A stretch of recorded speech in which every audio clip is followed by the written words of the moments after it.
对于马中总商会未来的发展，马中总商会一定要尽量的有个机制来授权给我们的各个委员会、各州的州分会，让他们有这个领域、这个舞台去表现他们各自的才能。这一点是我们这个总商会会成功的一个要素。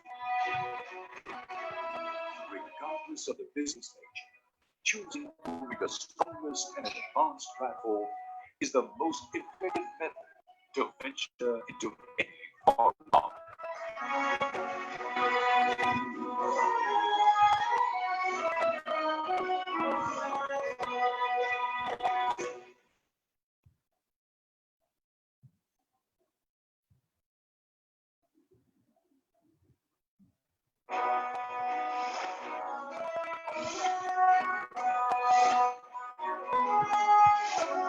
The Malaysia China Chamber of Commerce (MCCC) was established in 1990 as a non-governmental, non-profit, multi-ethnic, and independent business association. MCCC provides a dynamic platform for Malaysian and Chinese entrepreneurs to create a mutually beneficial environment for business cooperation, enhancing the national economy and boosting enterprise development. 马中总商会创会的前辈一开始就给我们这个商会清楚的定位，它是设计马来西亚各族的商家有兴趣的中国经贸和投资的一个未来的两国的一个发展的新动力，必然是来自高科技，包括于人才的培养。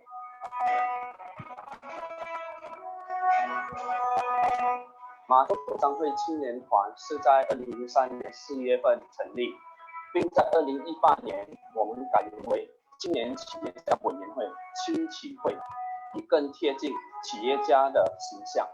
作为青年的商业平台，青企会也通过举办各种各样的活动，让他们装备好自己，迎接更多的商机。我觉得21世纪的企业家通过这个平台走出马来西亚，然后走入全中国。我们不只在学习如何做一个成功的企业家，更重要的是我们要如何成为一个更有价值的企业家。As a platform for connecting private enterprises and government resources, the MCCC has been maintaining close contact with the government departments to ensure the exchange of resources and projects, domestic and foreign investment opportunities, encouraging and implementing the international expansion strategy. 马中关系源远流长，经过了45年的这个紧密合作，经贸之间的这个成长，马中的关系呢更上升。我们在未来展望双边友好帮扶的关系，朝向新的里程碑迈进。As a platform for international interaction, the professional teams of the association and the 9 state administrative branches have successfully encouraged numerous numbers of Chinese investors to collaborate with local entrepreneurs over the years. MCCC being a focused China-Malaysia trade organization, it opens up a new avenue for us to look at trading with China. China is a country that we cannot ignore. It's humongous and the trade opportunities are big. MCCC not only enables Malaysian entrepreneurs to experience the prosperity of Malaysia-China business, but also enables the Chinese entrepreneurs to experience the diversity of Malaysian culture. This has boosted the confidence of cooperating with local businesses, therefore strengthening trade development. In order to truly understand China's economic status, MCCC led local entrepreneurs on a visit to the commercial hub in Nanjing, China, and to meet the local entrepreneurs there. MCCC started a course related to investments in China and Malaysia, organizing the One Belt One Road English Forum. MCCC also organized a Greater Glory 45th anniversary of Malaysia-China diplomatic relations to celebrate the close relations and the rich historical ties to further encourage and maintain the high accelerated growth between Malaysia and China. 马中总商会自1990年成立以来，积极的发挥桥梁和纽带的作用。今天的中马关系已经进入了新的历史阶段，必将迎来更大的发展机遇和更广阔的发展空间。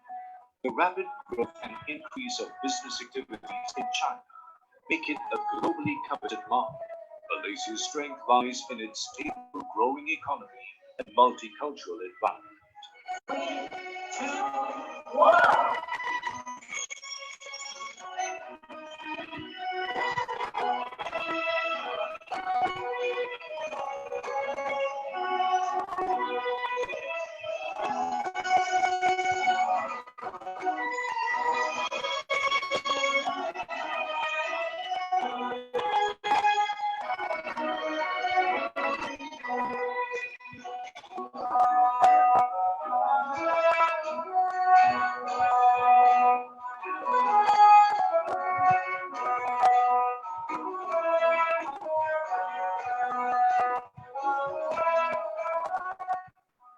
对于马中总商会未来的发展，马中总商会一定要尽量的有一个机制来授权给我们的各个委员会、各州的州分会，让他们有一个领域、有一个舞台去表现他们各自的产品。这一点是我们这个总商会会成功的一个要素。Regardless of the business nature, choosing only the strongest and advanced platform is the most effective method to venture into any foreign market.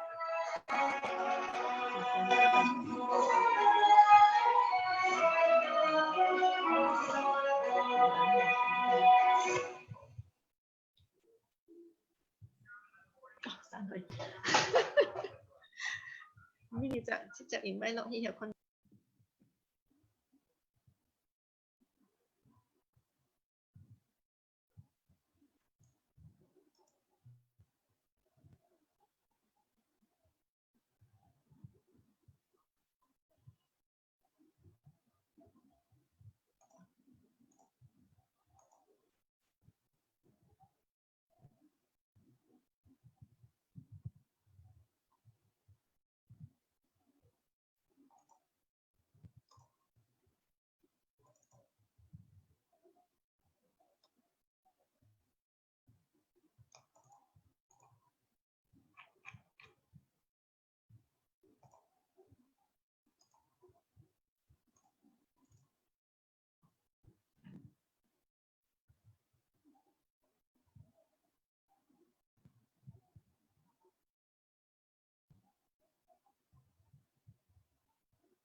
Hi everyone. For those who have joined us early, please just wait for a while more. We'll be starting sharp at 8 o'clock.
Hi Daniel, can see you there. How are you?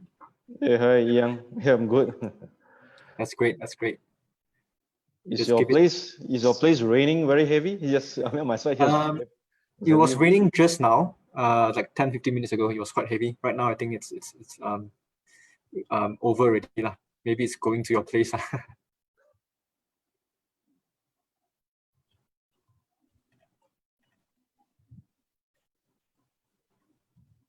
Brian, Kaiping, are you guys there? Yes, I am. Yeah. Okay, good, good.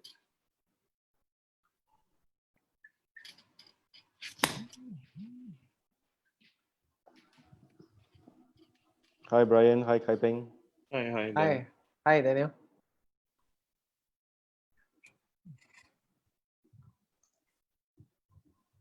So we're all amazed with each other's background, right? With Kaiping's background with the Star Wars poster. Daniel has a good poster behind as well. Only Brian has a clean background. Yeah, I have a very plain background, so I have to think of something to spice up. Spice. Yeah. You can just download the picture from Google and just use it as your Zoom background, right? Yeah.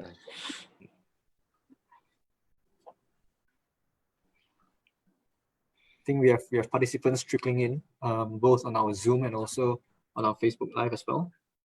So let's give it another minute before we officially start. Sure. 59.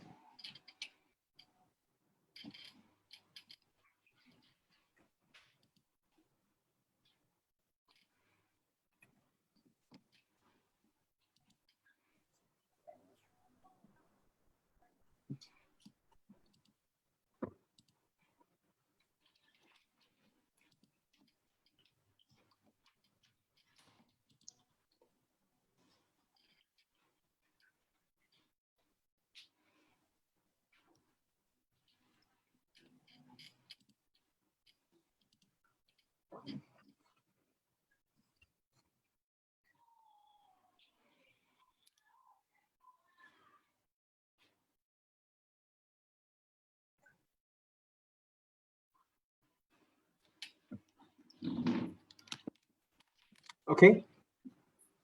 8 o'clock sharp. I think let's give it a start. People will be joining in as and when, so we might as well just give it a start first, right? So good evening, everyone. Welcome to today's webinar, which is organized by the Malaysia China Chamber of Commerce on the topic of digitalization of business. My name is Yang, and I'll be your moderator for today. For those of you who have joined our previous webinar, welcome back. For those of you who are joining us for the first time, we definitely hope that this session will be fruitful for you. So this is actually our 4th webinar, and we have 3 more coming up over this week and next week. Now, digitalization is not a new concept. Moving operations from offline to online and automating business processes have long been under the radar of a lot of our business owners. Now, what is different this time, however, is that COVID-19 has made it a necessity, right? Make it as almost like a business survival factor that they have to digitalize their business. So we are honored today to have three esteemed speakers who are highly experienced in their respective fields to share their experience with us, right? First, we have Mr. Kai Peng, who is a serial entrepreneur and a veteran journalist, and he's currently the CEO of CTech, which is the Selangor Information Technology and E-Commerce Council. Then we will have Mr. Daniel Tay, Managing Director of Beckhoff Automation. Beckhoff is a global company that specializes in industrial automation, and they have presence in more than 50 countries.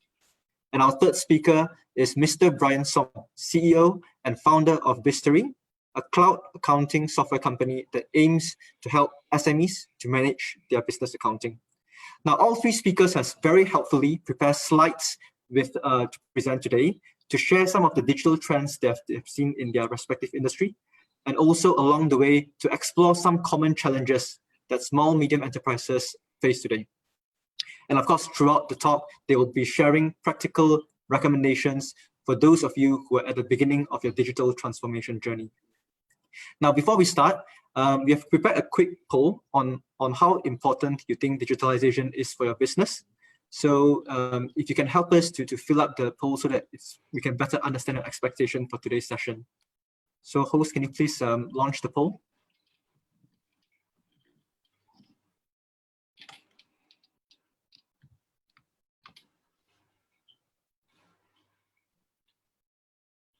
So we have three options there. It's basically for us to try to gauge at which stage of the digital journey you are.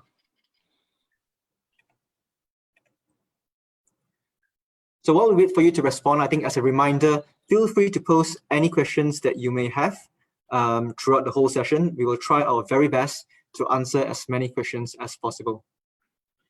So let's give it a few more minutes before we close a few more seconds actually to close the poll and launch the results.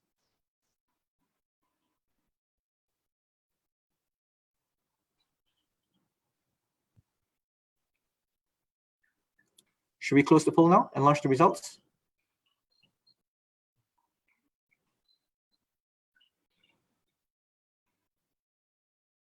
Okay, that's great. Majority understands that it is an important thing. I think this is what we expect, but they do not know where to start. So great. I think you're definitely at the right session, and I'm very sure that you'll gain a lot out of the next 2 hours. So yes, so without further ado, let's have Mr. Kai Peng to kickstart our session today. Kai Peng, please. Okay, thank you, Ian. Thank you guys for joining the session. Let me just share my presentation with you guys. I think I'll talk about some of the concept of digitalization and how is being able to operate, conduct at the moment. If you are SME, if you are industry, traditional industry that wanted to go into digitalization. So I think the first question now, what you have seen in my presentation is that, I mean, this is a very popular slide, wherever you just found online. Who is leading the digital transformation in your company? Of course, now the answer is COVID-19 because of the virus and the MCO. So the digitalization is not only an essential. It's basically a question of do or die now because of giving how the business being conducted at the moment. We are talking about the crisis business continuous plan, and in a foreseeable month, maybe 1 and 2 years, we will see a lot of reduction of movement. So it means that if you have your business is relying on physical shop and physical entity, obviously the movement restriction is going to have a big influence, sort of curfew on your business. So very much digitalization is not only going online, but what you want is how you can conduct your business online and offline in terms of O2O model. You can transfer everything online so people can purchase and also make inquiry and purchase and then retain the customer. So I think for the last 1 month and so for the globally, I think you can look at how the Zoom picture has become the one of our, daily essential, where we conduct meeting, business and stuff like that. So I think we are talking about the rise of a non-contact economy. Previously, we were talking about sharing economy a few years ago because of the because of the Uber and also and then the Airbnb. And then because of the COVID-19, I think we're talking about the rise of the non-contact economy. So internet has become a social backup system linked to the world. And traditional business now, I think we are talking about, first time we have seen so many physical mom and pop shops really determined to go online. So it's only essential, very crucial. So, and also we can see the another big changes to our manufacturing business as well. Work from home. Eventually, a lot of people are talking about, our office building is already oversupply. A lot of co-working space is struggling now, and then so a lot more people will work from home, and also the demise of the huge manufacturing. Where people are talking about you don't really want to have a huge manufacturing. You have 10,000 or few thousand people gathering together, because there will be a place for the virus to spread and stuff like that.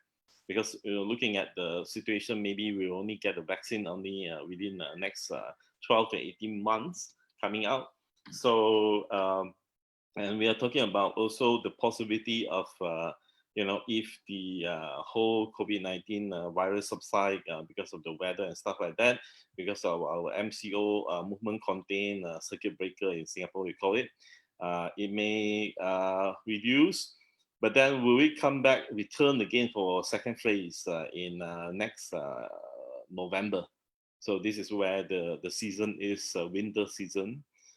So I think we are looking at that trend now. So you're looking at internet as a social backup system. Everyone is determined to go online. So the question mark is how to do digitalization, okay? And then demise of human manufacturing. So it means that, I think Danny will talk more about manufacturing. So the AI and also 4.0, industrialization 4.0 definitely is going to be very crucial. And also we can look into one of the obvious example is that e-commerce has increased. They have been talking about in Northern Asia because of the previously in SARS 2003, because of the SARS crisis, actually Alibaba rise up. So that is quite legendary. So you're looking at the previously in Taiwan as well. So basically, we're talking about the previous before all this crisis, the online population is huge. There are mostly social media users. Just like Malaysia, we have 25 million social media users. But if you want to specifically draw down, you can compare it to our voters, right? We have around 14.9 million voters, which is adult eligible people. 81 previously was 21 years old. Now we reduce it to 18 years old. So the estimation from the government is that we have 21.5 million voters. But we were talking about previously those who are they may be maybe 21 million voters are all of them most of them are social media users, but they didn't buy things online. They were not e-commerce users.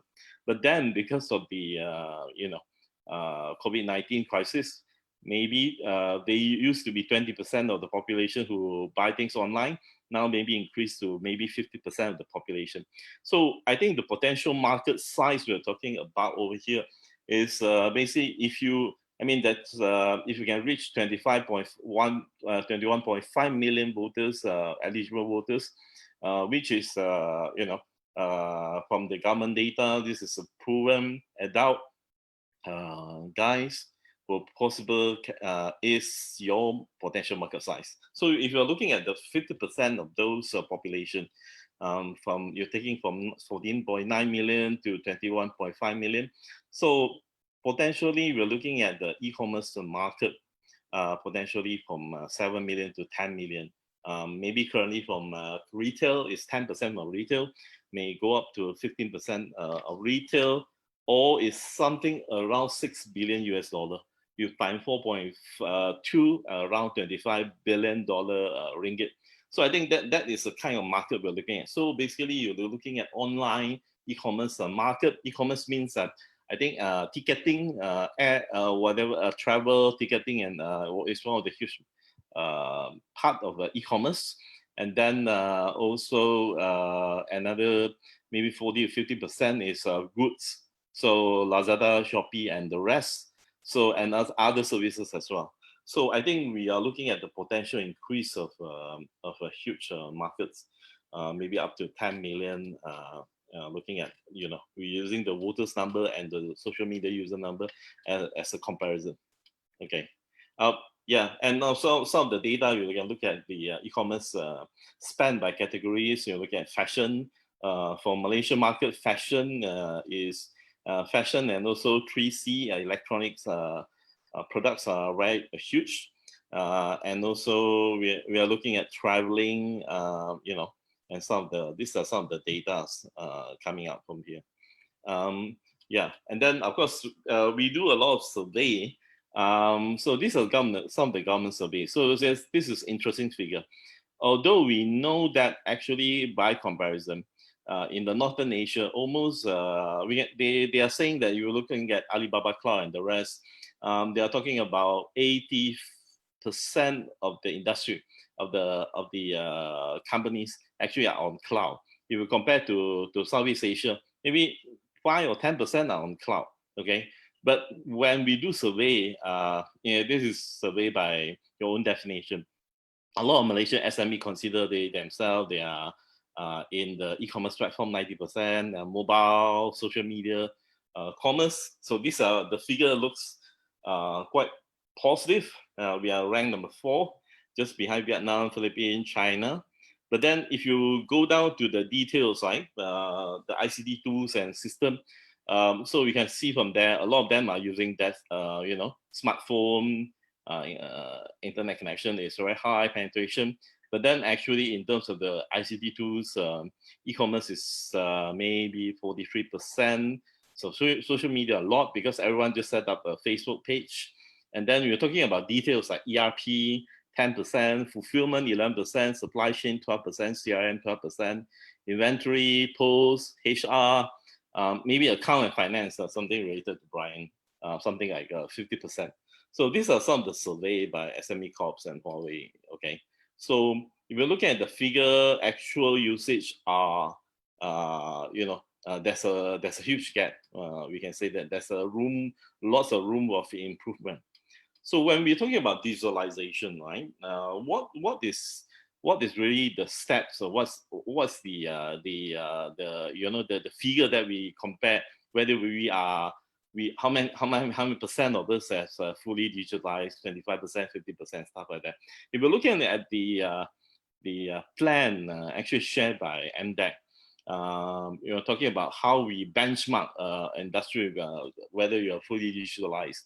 First of all, you're looking at the digital marketing and sales from the left-hand side, and then you go to your electronic post system, e-post system, HR payroll, procurement, and then your ERP, accounting, tax, and then cybersecurity, and as well as business insight, BI. So if you see from 1, 2, 3, 4, 5, the top 5 is where we want the industry and all to really go on board, to be able to equip of all this system. Basically, you are paperless. Basically, everything is on the dashboard, from your production until your back-end system, your procurement, accounting, management system, and everything, right?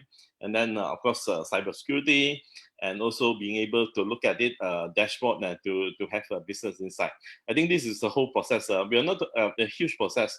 We are not talking about only the private sector, but actually the government sector, public sector as well. I think this is where the digitalized process will happen. So everyone will need, at the end of the day, you'll be looking at one just dashboard.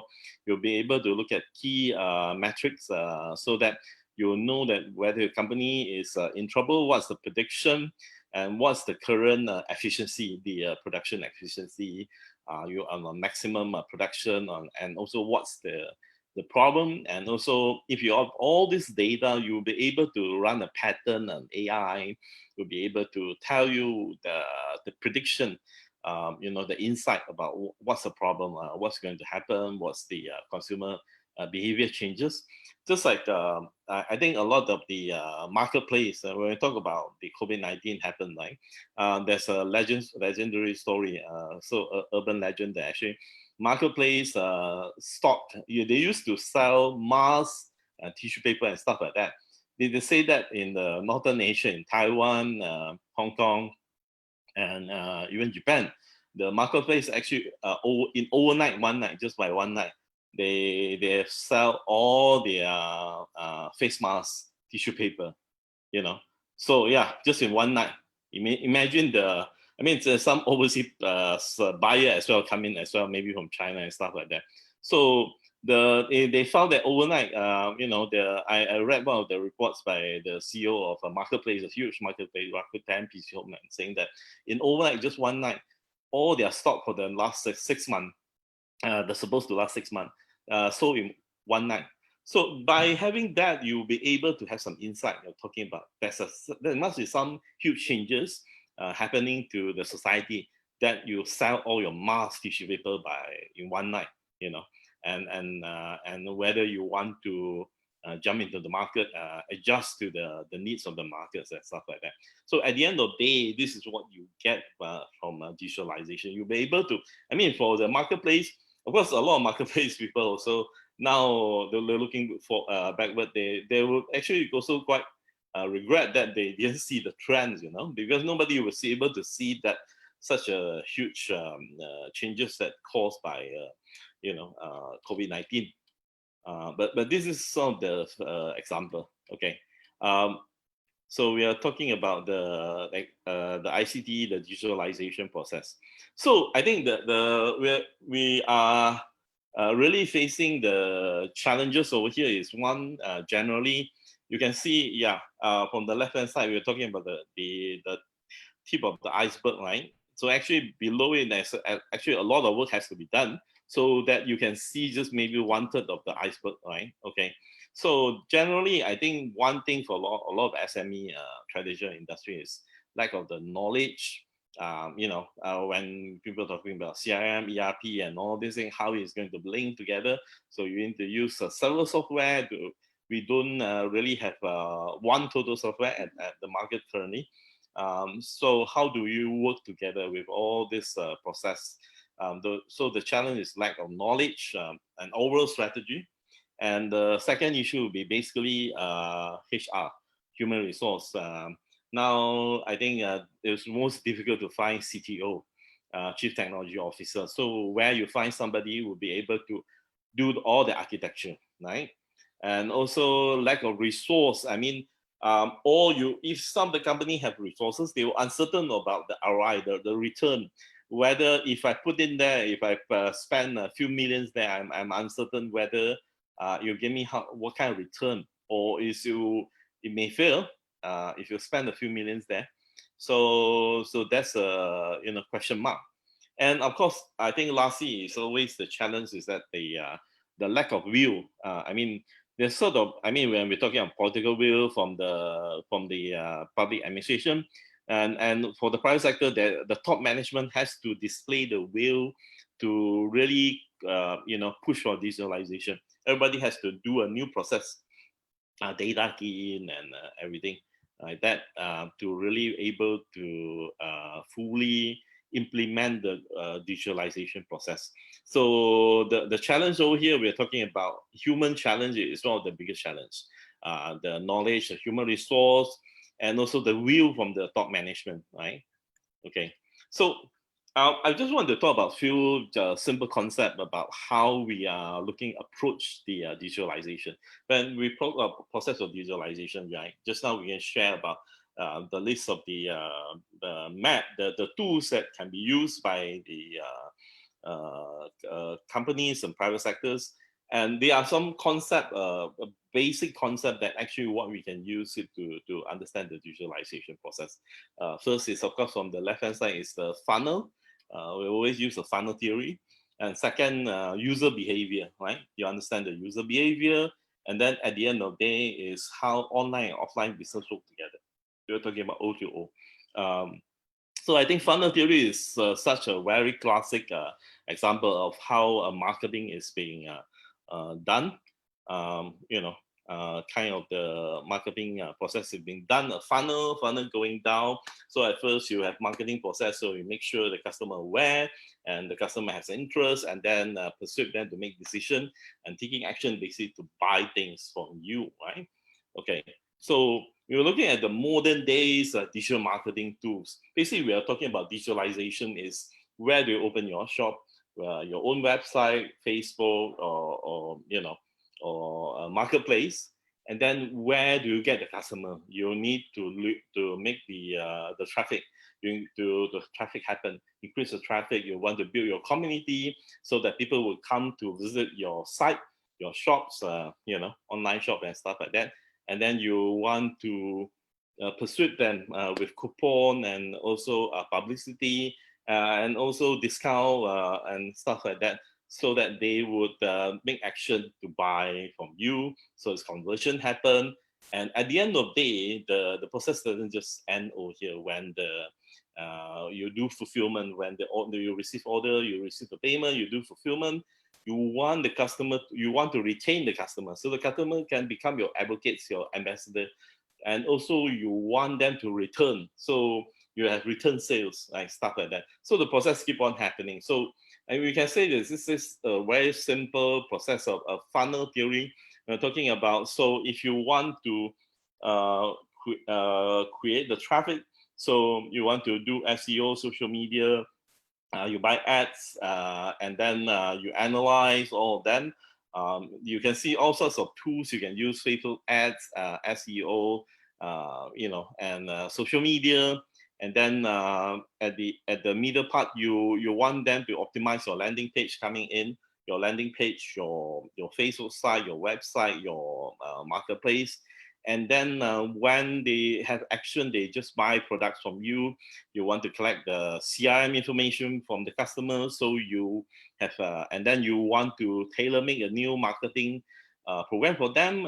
You have email marketing, MailChimp, and then you want to do conversion and stuff like conversion done. And then you want to, get customer to become your advocates, ambassador for you to lure more of their friends to use it, and then back to social media again.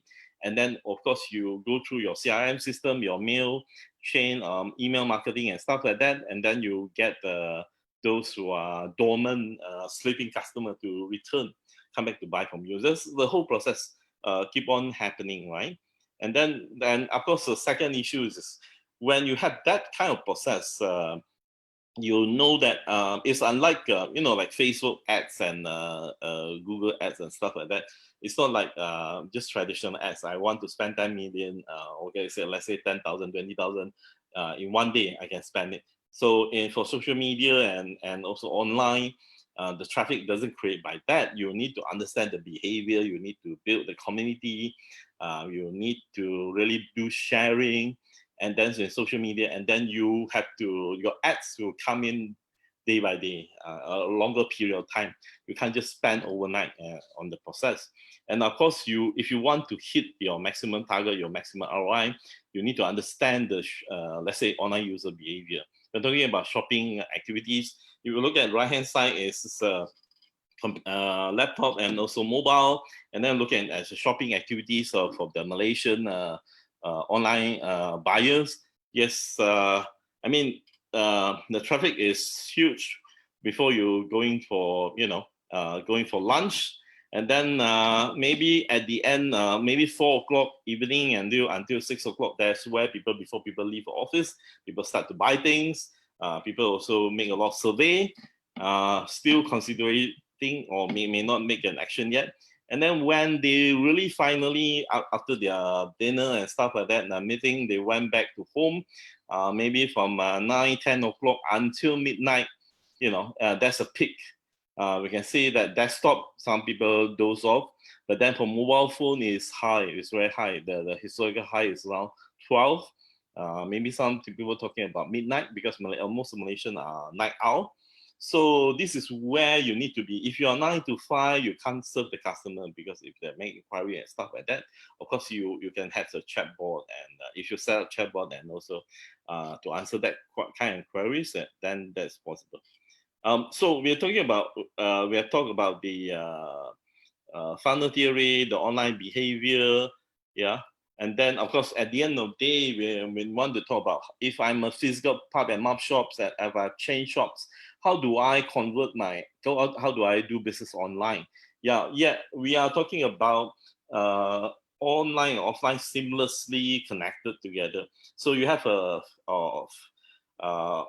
physical store in mall, in retail, then you also have your online store or official flagship store.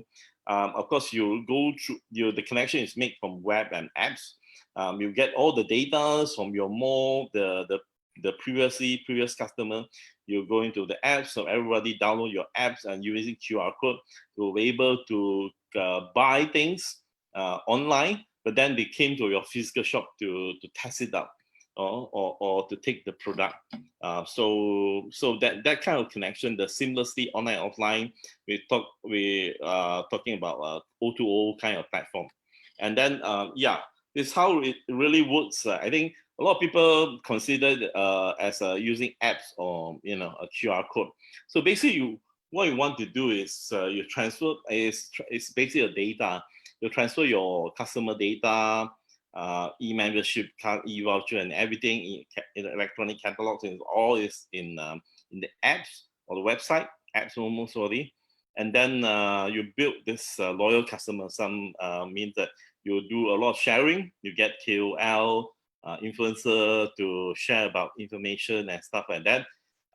In China, some of the things that they go extreme. They will do greeting to you on the social media, and then you'll send them more information about what's the latest information, and then they can buy. And then some of the products like furniture and stuff like that, you want to taste it, you want to feel it, so you can also come to the physical shop, offline shop, or you can take the product from the offline shop as well. So it means that the business is done 24 hours. So I think these are some of the key concepts about you need to really understand the funnel theory, about how the behavior, how the ecosystem online, and then secondly is how the user behavior. So the user behavior is a lot of observation, like how you've done that. The simple method is to compare what your competitor is doing or similar products is doing online. If you're fashion, you go to follow few Fashion Valley in Malaysia, you go to Tudong, Nelofa, Tudong and stuff like that. Where they are, they may be all this on Instagram. Then you should also present yourself at Instagram, have a presence in Instagram. So find out your competitor is one of the best way to learn about the behavior, and also where the biggest group of your target audience situated. What's their likeness? The kind of behavior. What do they like? Where they spend their time exchanging what kind of information. So going to the groups online is very, very crucial to be able to understand the behavior.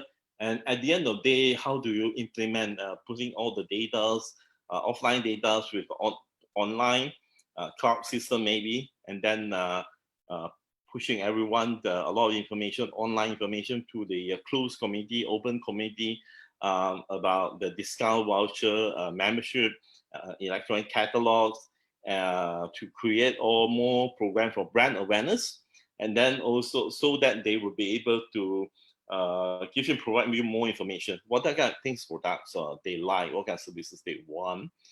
You'll be able to do that, to adjust. And then, of course, then you can retain your offline physical shop presence. So I think that's quite crucial about the when we're talking about SME, a traditional business who has physical presence. So having that kind of O2O marketing, O2O business, we are not talking about just apps or a website, but the whole understanding of concept or the procedure operation being done at the back is quite crucial. So by having that all that data, I think we will be able to understand using all this concept, you're able to implement. And the best way is always to learn about your competitor, where your competitor or your similar product in China, in US. These are the top guys, how the top guys been doing. So if you can at least start by emulate them, that will be the first, best learning lesson you will be able to do it. Because only by emulation, by copying, then you will see the hurdle, you'll find the hurdle to really tailor make it for the market in Malaysia and Southeast Asia. Then you create something of your own. Right. Okay.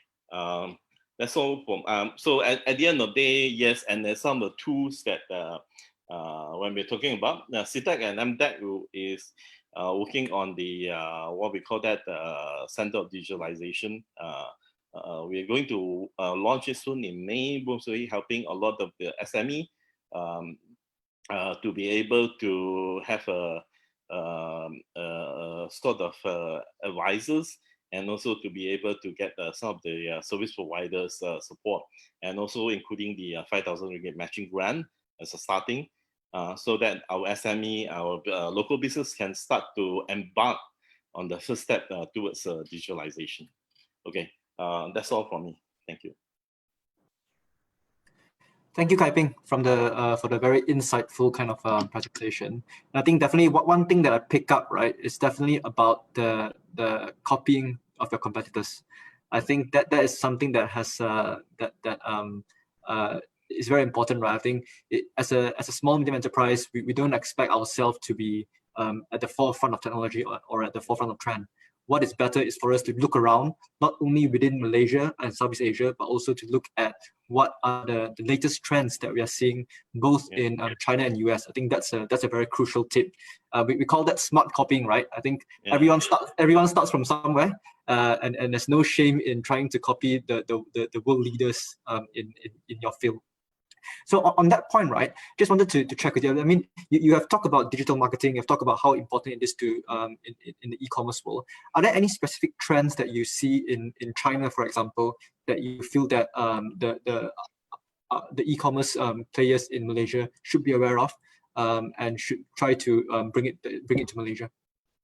I think the key things when we talk about China, I think the technology wise in terms of tech is in US, but the implementation in the industry is always you implement it until such brilliantly implemented is all in China.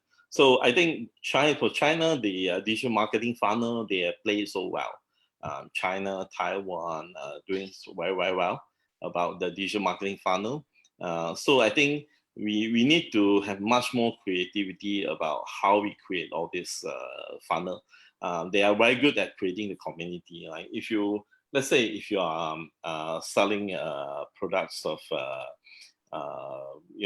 maybe we're talking about during NCO time, fish, all the seafood market and stuff like that, right? So what they would do is they would create this community. They would go to those, let's say they go to the groups that mothers, parents together. So then they'll be talking about how the seafood has enough protein for your kids, so that they can get better results, better study and stuff like that, healthier body and better concentration. So then they'll focus on seafood and protein, and they will feed you with all sorts of information, whether from a health advisor to chef and stuff like that, how whole process being done. So they, at the end of the day, they will present to you as health food rather than I'm selling seafood to you. Okay, so they will be able to do that. So you create another total new market. Basically now, because you know that currently the health market is talking about protein, based kind of food. Okay, they were able to do that. So unintentionally open up a new market rather than selling to just moms or some of the restaurant and stuff like that. So and then So basically, this is how they play out the social media. I mean, basically, it's all digital funnel, marketing funnel. They spend so much time in doing it. And of course, when you have that business as well, again, O2O. So you really need to get all the data, get all the customers' data and everything, so that you will be able to reach them not only through social media, but you have a direct link apps, one of the fastest way to work with them, so that you can actually create this close community. And then how they will be able to ask for recommendation. If you would recommend 10 people coming in, you get a discount. So this is how they do it very well. So I think potentially, I think a lot of Malaysia SME has a lot of database, old customer, but we rarely activate them. We rarely, engage them to become an ambassador. And I think, mind you, actually, you're looking at Uniqlo. Uniqlo, one of the best CRM and also O2O seller. They're looking at, I think 30 to 40% of the Uniqlo business came from email. So Uniqlo tends to send you this very clean and also attractive email. So from time to time, you click on it, and immediately you launch it to the site, and then you find things that tailor-made to you and stuff like that. So you're looking at one of the examples is Uniqlo. They do it very well. So, and then they were able to transfer all their old customer, even the new customer, really all going to their email, their website, and the Facebook, and also their apps. So it's all in there. So it's basically practically just one of the perfect example of O2O being done. Yeah, definitely agree with that. I have the Uniqlo app, and I think it's a very well integrated way that they've done it, right? It's not only giving you reward points, but also making sure that your feedback is heard. You can see all your orders, all the latest kind of like collections that they have. So definitely Uniqlo is a good example. So we have a question from Kevin. It's regarding, I think there's two parts of the question. First part, of course, is about online programs. I think you have emphasized on the importance of digital marketing, and also, of course, on understanding e-commerce as well. So I understand that CTEC has a training program that's open to the public, right? Which is in trilingual. Can you tell our audience more about that? Like, where can they, how CTEC can help them to improve their knowledge in this front? Okay. Yeah, we CTEC do conduct, for the last 5 years, we conduct a free e-commerce class, various level, from elementary level to mid-level, and then to expert level, three level in 3 languages. Yearly, we done, I think, 15 class at least. So you can actually go to our website, ctec.my, Facebook site, and or ctec.com.my, our webpage, to look at the schedule of the class. Because of the COVID-19, so mostly I think we will be conducting some of our classes online soon, maybe in May, starting in May. All will be conducted online. But if you want to look at the old classes, we put all our videos and PowerPoint in the our CTEC Academy. Just search for the website CTEC Academy. You'll be able to find that. We have more than 100 videos and 60 PowerPoints. It's all online. So all about our e-commerce class. So you can actually study that, and it's all the full-fledged class. It's all online, and including also startup program as well.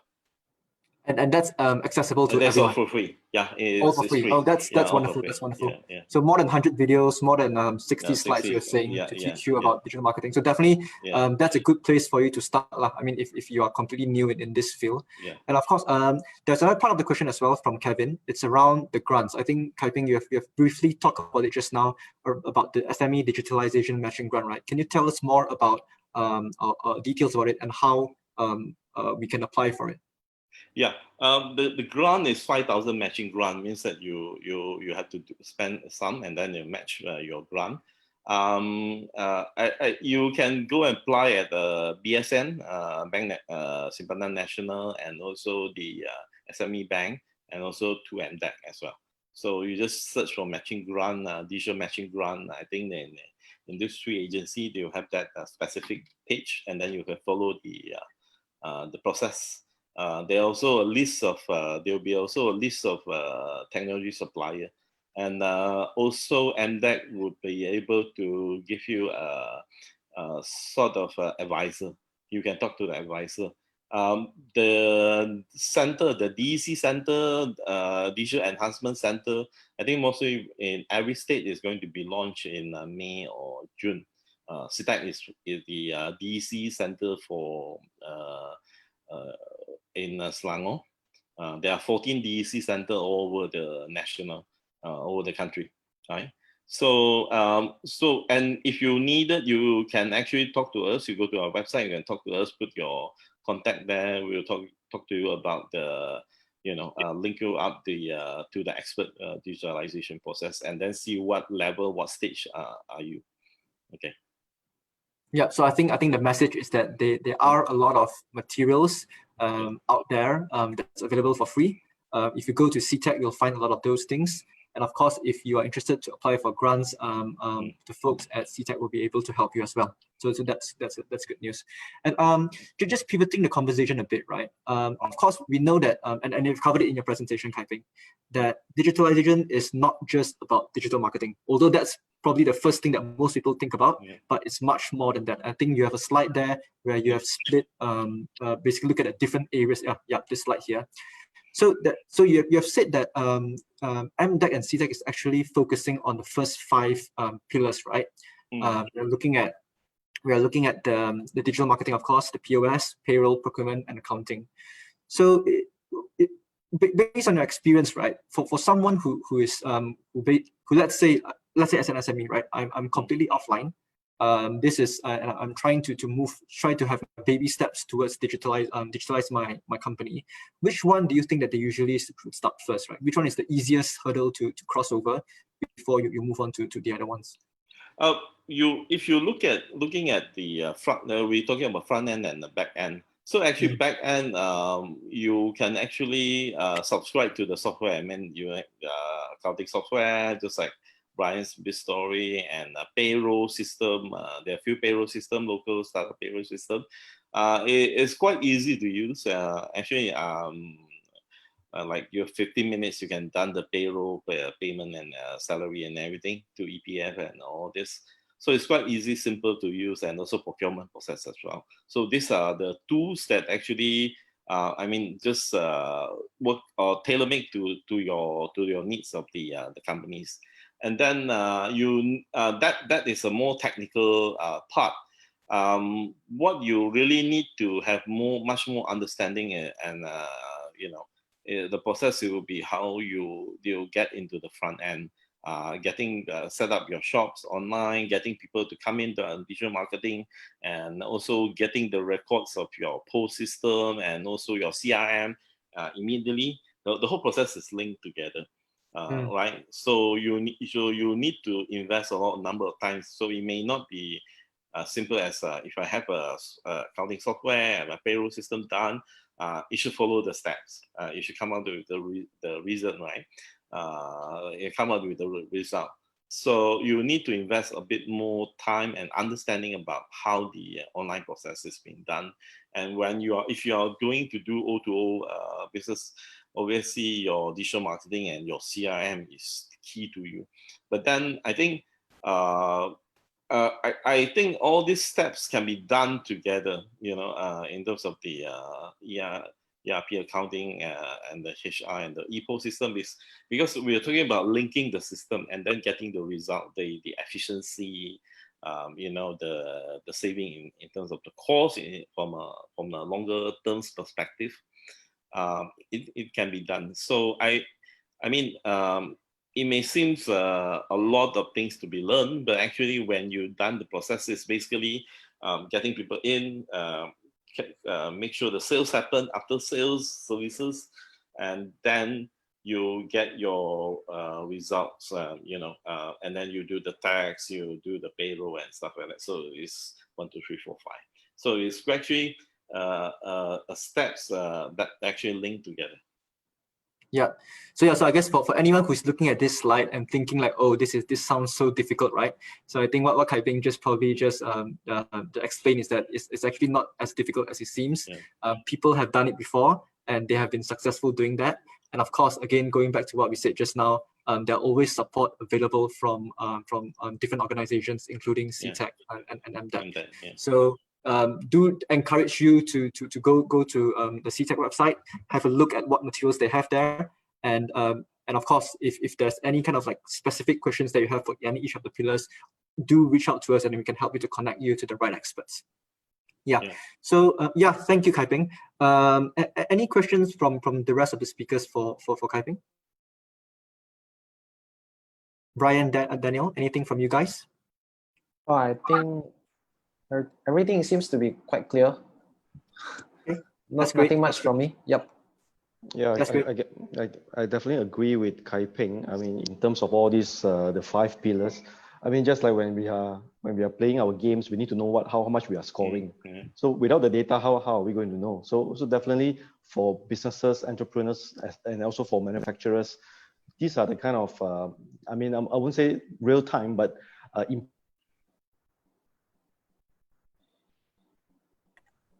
from the production floors, whereby we will feed all this kind of data to the CRMs, to the procurements and all this stuff. So it's very important. Without this, business can't move forward. Definitely, yeah, definitely agree with you.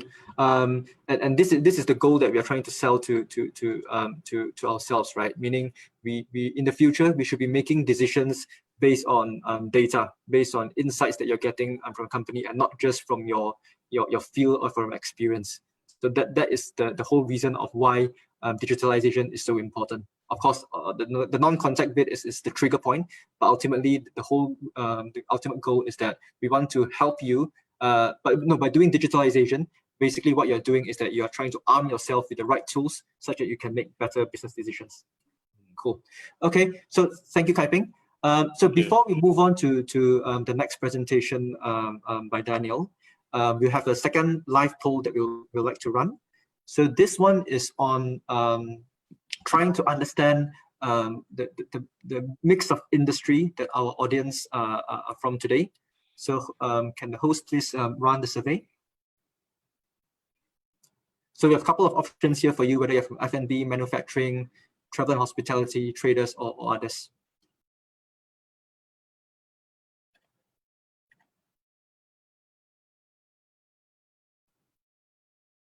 So just leave it for another 10 more seconds. Keep the results coming in before we close it.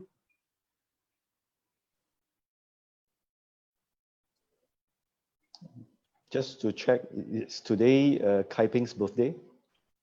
Oh, is it? Yeah. Someone was sending a greetings to Kai Ping. Happy birthday, Kai Ping. Oh, it's happy. Thank you. Happy birthday, Kai Ping. I didn't know that. That's all right. So we are very grateful that you have decided to spend your birthday with us today. Okay. Don't worry, we have plenty of time now in terms of the MCO. MCO, right? So you can still celebrate it tomorrow and the day after. Okay. Yeah. Okay, let's close the poll and let's share the results. Okay, great. I think we are seeing a huge mix, and I think that's good news. So yes, so for the next presentation, I think those from the manufacturing industry will definitely find it useful for what Daniel has to share. And actually, I think for those of you who are from a different industry, I feel that the next 15 minutes will actually be quite exciting for you, right? Because it's an opportunity for you to learn from the manufacturing industry, and along the way, hopefully you can pick up a few ideas and inspiration that you can bring back to your own company. Okay, so without further ado, Daniel, please go ahead with the presentation. Yeah, thanks, Ian.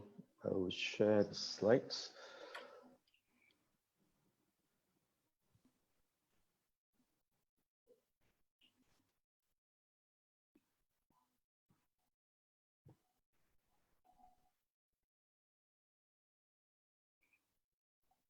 Yeah, so we are a German-based company specializing in the industrial automations, as probably Yang have mentioned earlier. So from this slide itself, you can see those are the kind of gadgets that we produce, manufacture, and we bundle it as a solution for our client base, which is the manufacturers. Also, we have machine builders and also system integrators in the Malaysia and Brunei markets. My content of the slides today will be targeting these three topics, just as short introductions of our HQ, Back-off Automation Germany, and our Malaysia subsidiary. Second point will be why industrial automation is important in Malaysia manufacturing, especially in the current situations. I would like to talk more on that. And the lastly will be what do manufacturers need the most during the MCO and very important post-MCO. So these are the three questions to try to answer and share more during my sessions. So for my company, we actually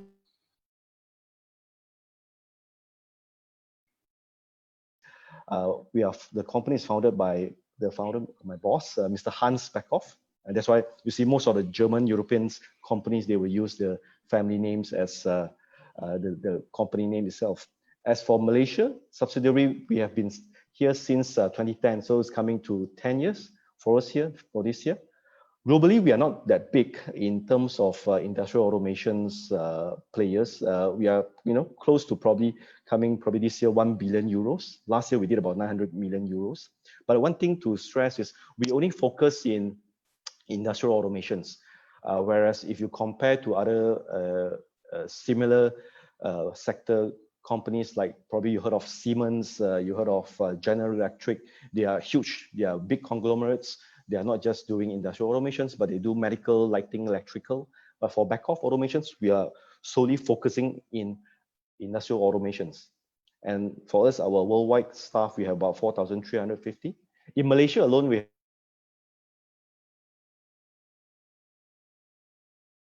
those are our team that we move into these factories that we rented last year.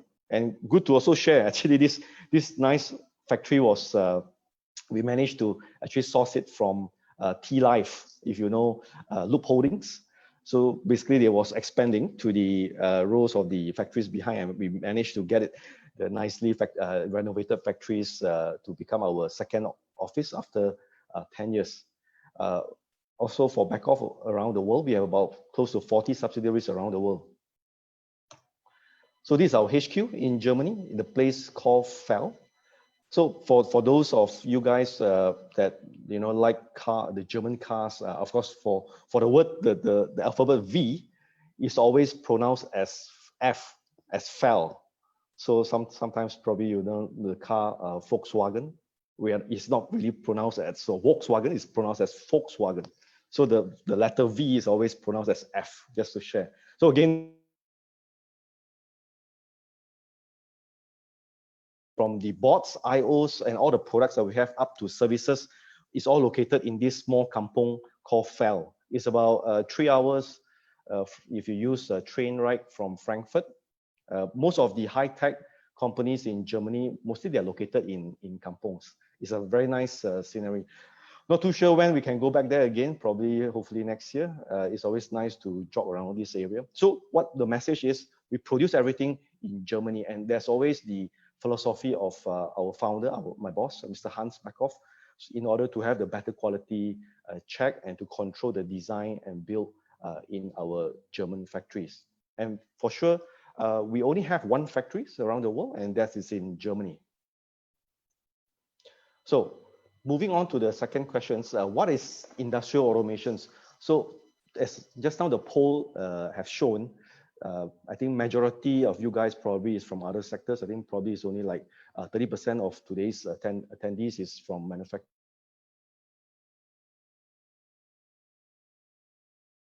So the machine is used to automate, produce, and do a lot of kind of processes to come up with the final products. So we in this industrial automation, like for myself in back-off automation, we supply the components that you see on the bottom. The screens, the software, the controllers, the motors, to automate the machine itself. So just like the definitions of the industrial automation, the use of control system. So we provide the control systems, such as computers or robots and information technologies for handling different processes and machineries in an industry. So if you look at the machines, you go to the panel, electrical panel, you open up, chances of you will see all these control systems being mounted inside the control cabinets there to control the machines. So that is what, in terms of a control system, means. Some little bit view on the current industrial automation in Malaysia. as a good effort from the government, I think since 3 years ago, whereby the awareness of Industrial 4 has been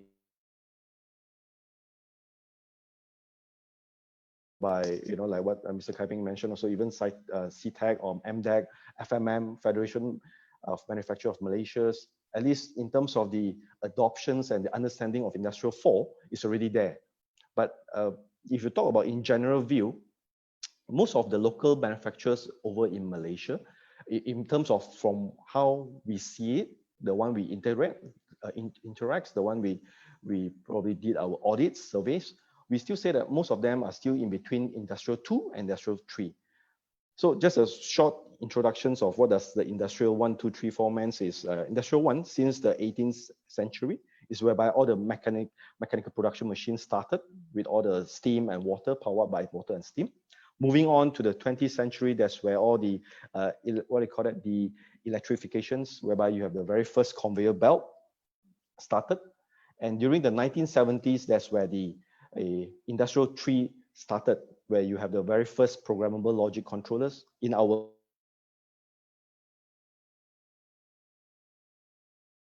how we utilize all these automations to achieve what we call the AIs, the ability to digitalizations in terms of digitalize the data and make the equipments, the machinery more smarter and able to be more independent to predict, analyze, and execute the tasks that is being assigned to them. So those are the kind of summaries that we have for the Industrial 4. So as I mentioned in the point number 1 also, only few are between Industrial 3 and Industrial 4. And the scenario that we face over here is that there is still a lot of manufacturers with old machines, more than 20 over years that we have seen. And of course, some of it also is very hard to upgrade. And the common situation that they face are they are restricted to the original equipment manufacturers, meaning you can't change the machine as you like without voiding the warranty.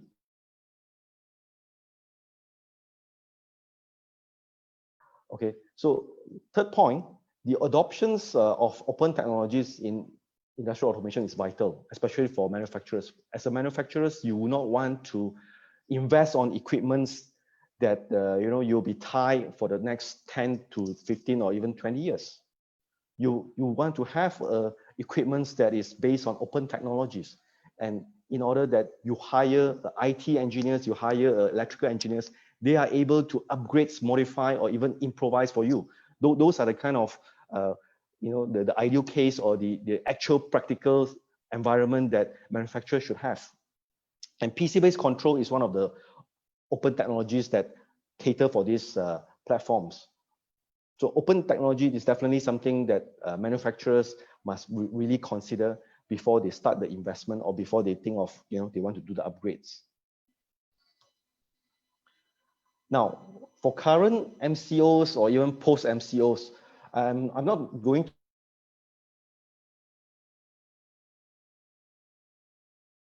really high-tech AIs, or stuff. I must be very, very practical as what we have seen. I myself been doing this industry since 2002. I've been seeing a lot of the pain that our manufacturers is facing. So I'll just list down 3 main parts that they need to do now. And this is very easy to implement, not just with Backoff, or even if you go with other industrial automation companies, this is also achievable. First thing, you need to have a remote machine monitoring. At the current situation, just like Mr. Kai Ping said, for manufacturers, you have 10,000 or maybe 20,000 of employees or technicians or operators. Now you can't have it. And how are you going to start up the machine? How are you going to monitor the machine when someone else is, running the machine? You must know what is your asset is doing. So by having a remote machine monitoring, whereby you can log into your phone to check the important parameters, that is something that you can do it straightforward. And to be frank, this is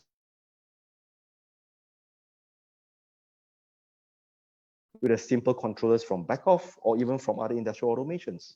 The only idea, the thing is you must know which asset that you want to monitor. Because for us as a vendor, for us to come in and tell you, Mr. Manufacturer, you should link up all. It just doesn't make sense to you, because in terms of the cost and also in terms of the time that you're going to spend to implement it.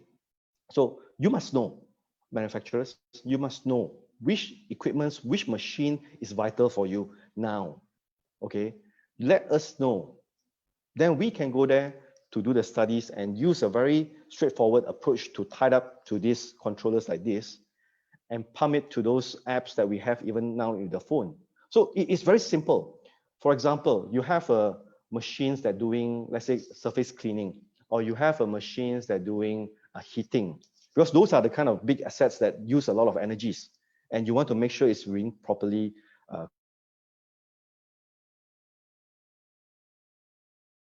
Stage. So list it down. And people like us, the subject matter expert, we'll go in there to do the audit for you. And normally now, as what I know, even from my friendly competitors, we will do the setup for you, run it few months, 1-2 months. You like it, place us as an order. You don't like it, we take it back. Because we know how do you feel after all these 30 years. You have invested in the equipment that probably costs you a lot of money, but subsequently after 10 years, you have problems to upgrade. Those are the past legacy technology. But right now, I would say most of us, the industrial automation players, we already have what we call the open platforms. Even at least from back off side, we started as a PC-based control technology since 80s. You can always check in www.control.com how people criticize about PC-based control during 80s. But right now, people need PC-based because it's flexible. You can actually do a lot of expansion. You can communicate to many, many different kind of system that you have purchased maybe. And of course, second point, when you don't have so many technicians or those who have so many maintenance personnel around, you need to have a proactive maintenance system. Your equipment, the one that you invest, few hundred K or even few million ringgits, you need to maintain it properly, because those are the equipments that are going to make revenue for you. Those are the equipments that are going to bring the profits to you. You need to maintain that. To be frank, I'm quite painful sometimes when I go to do audits. Manufacturers don't really take good care of the machines. So have a systems that can do proactive maintenance in the controllers itself. Do a calculations. How long already this bearing, this motor been running? Get the data sheet, pump it to the controllers, and the controllers will tell you at the end, okay, Mr. Manufacturers, there's another, I don't know, maybe 1,000 kilometers before the motors need to do the maintenance.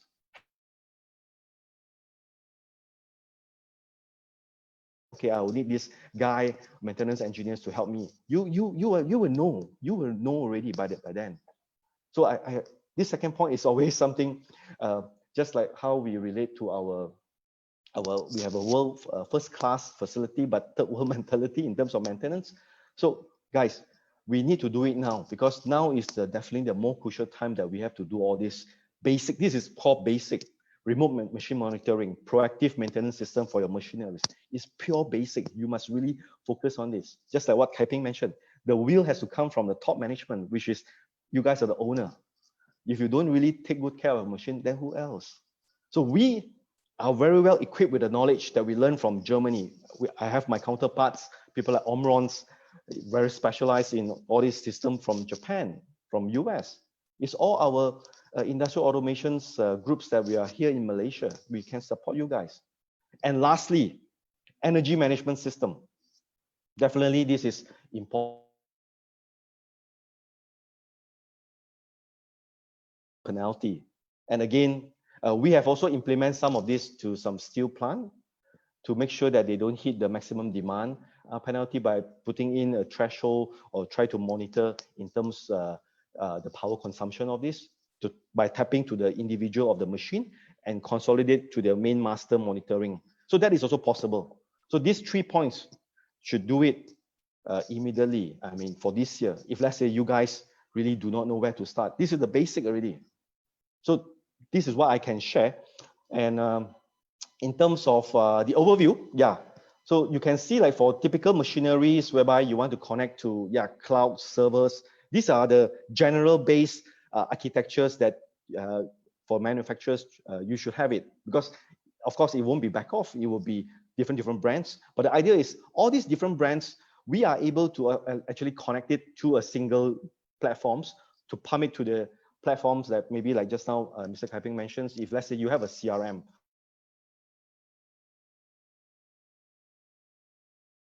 planning, how your equipment is doing, what is the capacity that your equipment is doing now? Are they able to cope if let's say the future predictions of your forecast is going to increase? So it's all interrelated.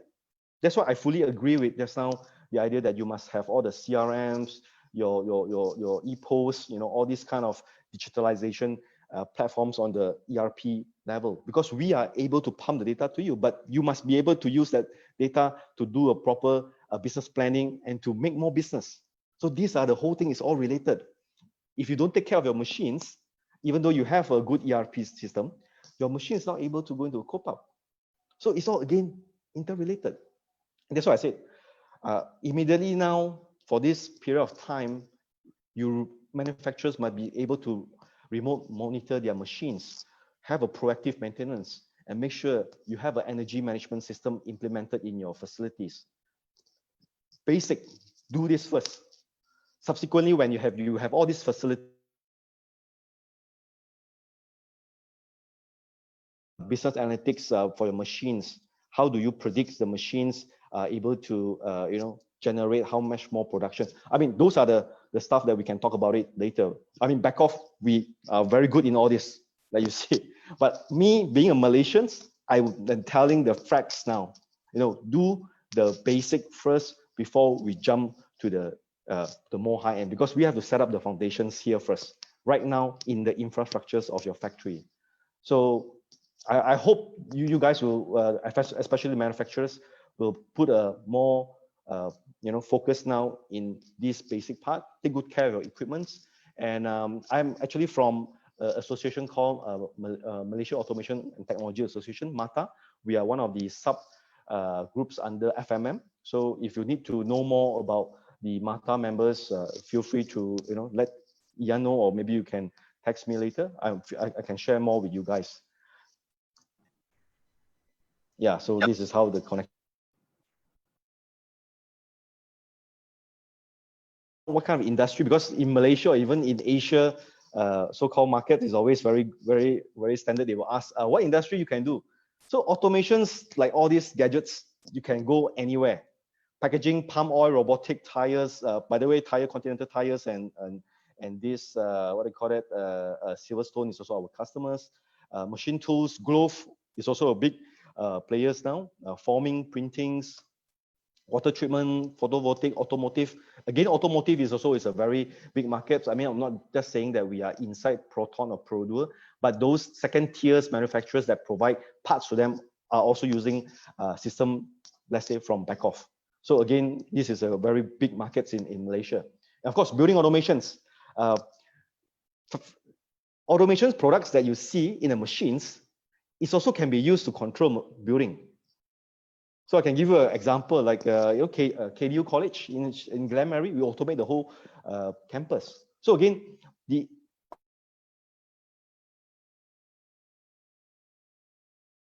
automations, they need automations. And the good thing is, if you have a PC-based platform, you are freely, you are not really bounded to actually, okay, I just have to use this. No, because we support, maybe this is a bit details, IT programming, high-level language like C++, C#. So in fact, if you have the C programmers, they can straight away program our controller already to control machines or control buildings. So again, these are the kind of technologies that we are bringing in since 10 years ago from Germany, and we are willing to really share to the potential users, the manufacturers, to be able to equip you guys, to manage your facility even better. Yeah. So yeah, I think Ian, I think I've done my side. Thank you very much. Thank you, Daniel. Yeah, I think you have been very clear about what are the basics that, in your view, like the three key areas that you think all manufacturers or factory owners should think about, right? So about the remote machine monitoring, proactive maintenance system, and the power management system. So yeah, so definitely, I think there's thank you for that advice. One thing I would like to ask you, right, is that I mean, in IR 4.0 has been quite heavily pushed, and it's a buzzword that we hear quite a lot throughout the past 1 or 2 years. But it's very interesting that you're sharing that, you know, like in Malaysia right now, most of our local factories are actually still between 2.0 and 3.0. So in your opinion, what is the main reason that's holding back manufacturers in Malaysia to do the investment that's required to bring us up to the latest technology? I guess the cost is always the first factor, but even saying the cost, I would always say that if you talk about a cost to investment for a control system for a project, let's say, it's normally 10% from the machine cost, because the machine costs more on the stainless steels, the mechanical parts, and all these things. But when we come to like the controllers,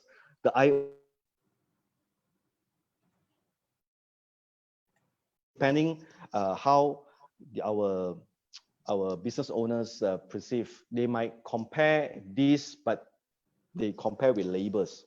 Of course, labors is abundant for the past many years. So again, for them to really fully automate, they might not want to go through the pain, assuming. But another one point that I like to pinpoint is the know-how, the know-how of our, the people that we have over here. I think it's important that we need to elevate the know-how of most of our young generations, and by having the knowledge on that, you give the business owner also the assurance that, hey boss, I can really do this. Let me do it. So these are the two main parts that we always see, in terms of why the manufacturers will have these problems to really move up the chain. Even when the government set the Industrial 4, the high standards, but I always believe when you set it Industrial 3 first, that is okay. That is okay. But at least we must continue to move to that direction. And I really appreciate the government's effort since, since 2-3 years ago until now. They've been pushing a lot of this. And during a lot of FMM event, to be frank, I do notice people are getting more aware of industrial automation. People are getting more know what to ask in terms of, hey, I want to do Industrial 4. Can I achieve this? Of course, maybe that is not so specific questions, but at least you can sense they are moving to that. So overall, I think we are in still the positive direction, but a slower pace. But hopefully with this, I mean, of course, I'm not saying that this COVID-19 is a good thing. It's definitely a bad thing. But these incidents have shown to us that if we don't automate our factory faster, having a better infrastructures, we are stuck now. We are definitely stuck. Yep, that's right. Yeah, are there any questions from the floor? Please put it in the Q&A or the chat box, so that we can pick it up. So while we wait for your questions, right? Another thinking or another thing that we hope that Daniel can share with us is that Backup, of course, is a global company, right? You are involved and you're in quite a lot of different countries. So are there any global trends that you would like to raise here that you think would be good for our local manufacturers to be aware about? Maybe on these questions, I will probably share two of these aspects. The first aspect is in the global trends in regards to industrial automations. So just like you mentioned just now, Industrial 4 is basically, the word industry, TRIE, industry, is basically a German word. This Industrial 4 actually started in Germany. So again, if you talk about the adoption of Industrial 4, I mean, basically it's in respect to the enhancing of the production facilities to be more independent and ability to analyze and products and and to execute it.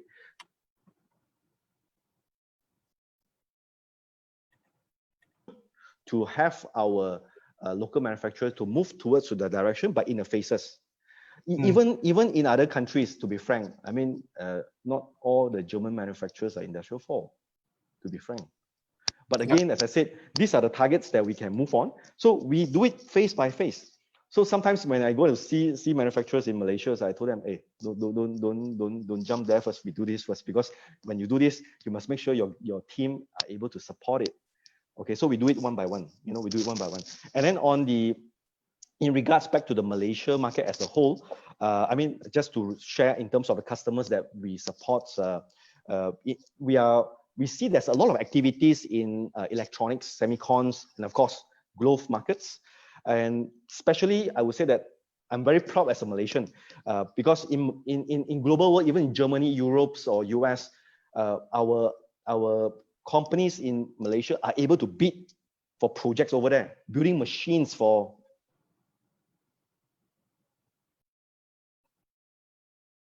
So in a way, I would say that we are in the right direction in design and build companies. We need to have more design and build capabilities in here, because I think now we have many contract manufacturers. Contract manufacturers, it means that basically we get the tenders from overseas with everything, the BQ is there, then we just copy and produce. Many companies here is doing that, but I would want to see more and more design and build companies come up that can do R&D on their own, and of course to design and build the whole machines, prototypes, or whatever here. You know, so those are the trend, and I would say in the Malaysia landscape, or Malaysia flag is definitely people are aware when talk about automations in the world. So yeah, we are in the right track, I would say. Yeah, thank you for the insight. We have a question from our audience, right? It's regarding how do you automate courier service, food delivery, and basic food supply chain? So I think this question is probably less relevant to Daniel's industrial automation. It's more about how can we automate food supply chain? I mean, Kai Ping, do you have any view on this? I'm thinking about automating food delivery. How do you automate food delivery? I think the only way is through drones flying around in the air.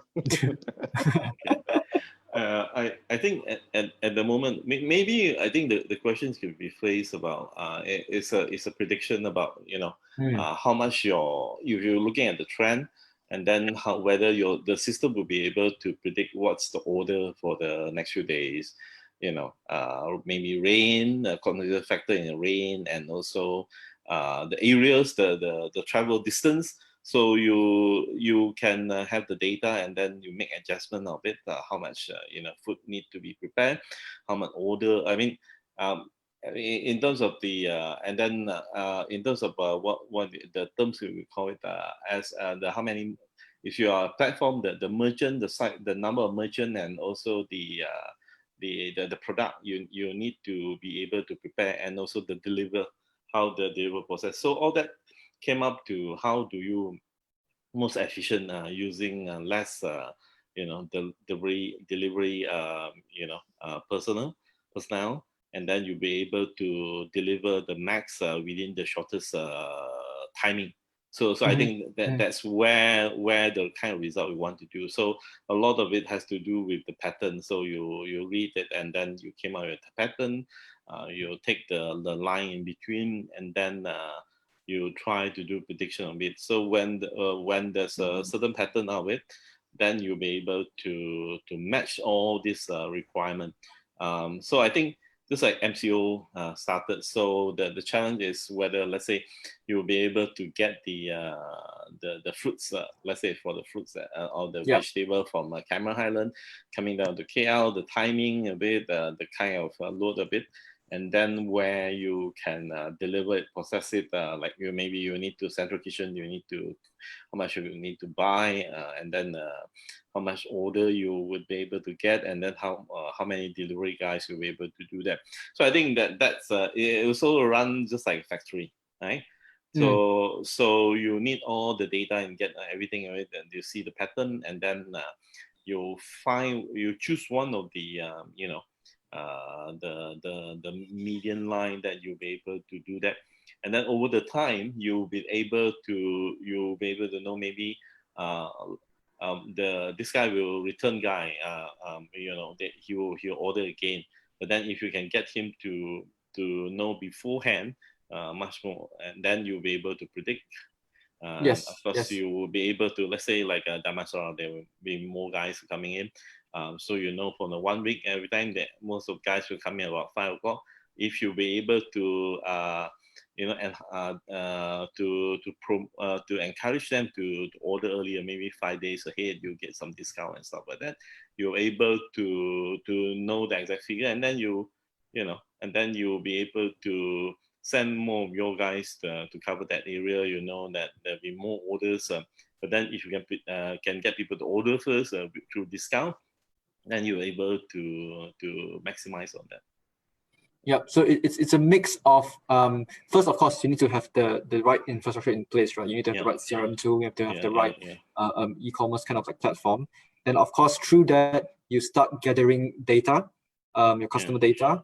Then you have to apply all kinds of AI, machine learning, or whatever it is, to analyze your customer data that you've collected, and through that to predict their behavior. Then that's when you can start to really be fancy and think about how best to optimize your food delivery route to make it in basically do all the delivery in the most efficient manner, right?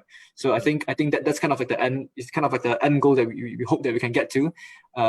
But there are steps that we have to take before we can reach that. Is that right, I think? Yeah, I think one thing maybe Daniel can add to. I think the whole industrialization process, it's not like you get all the digitalization process. It's not you get all the infrastructure there, you get all the expert there, and immediately boom, everything is done. It will go through a process, trial and error, right? And then you from that process you improve, you know, one step, a few steps ahead and stuff like that. And then only through a certain timing you get the maximum, you know, efficiency out of that. So trial and error is quite important. I mean, in terms of actually from a business point of view, there's a lot of trial and error in our business point of view. So we need to have that. So infrastructure. So actually, the kind of step that we talked about previously, even you know, from Daniel's slide, it's all the same. The concept is the same. You're monitoring the data, you control your energy, you know, and then the efficiency of the machine, you know about that. You maintain so it will be efficient. So basically, it's all that the input and output, right? So you control that, and then you need to actually have all the system in place. So that's the basic infrastructure. Just like a company, you need to have marketing people, accounting people, and stuff like that. So all of them has to equip that kind of system and then link it up together. So from time to time, we know the data, and then we change, we try and error. You know, we will try that today, so we know the order came in 6 o'clock. Can we do something, get order earlier, get our van loading there earlier? So we try method 1, method 2, method 3, method 4. So slowly we were able to near that the maximum efficiency level what we can.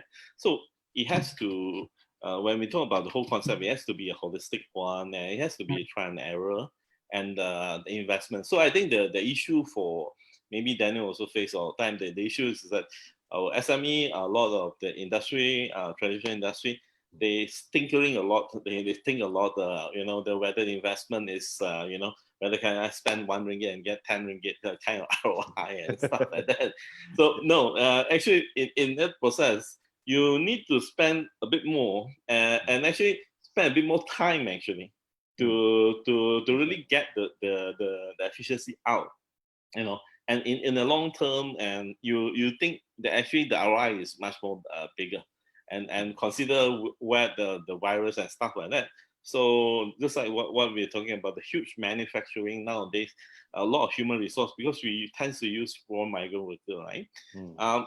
It's not tangible now. So we have to, like it or not, it's AI automation is the way forward. It's just a big push for us to go forward.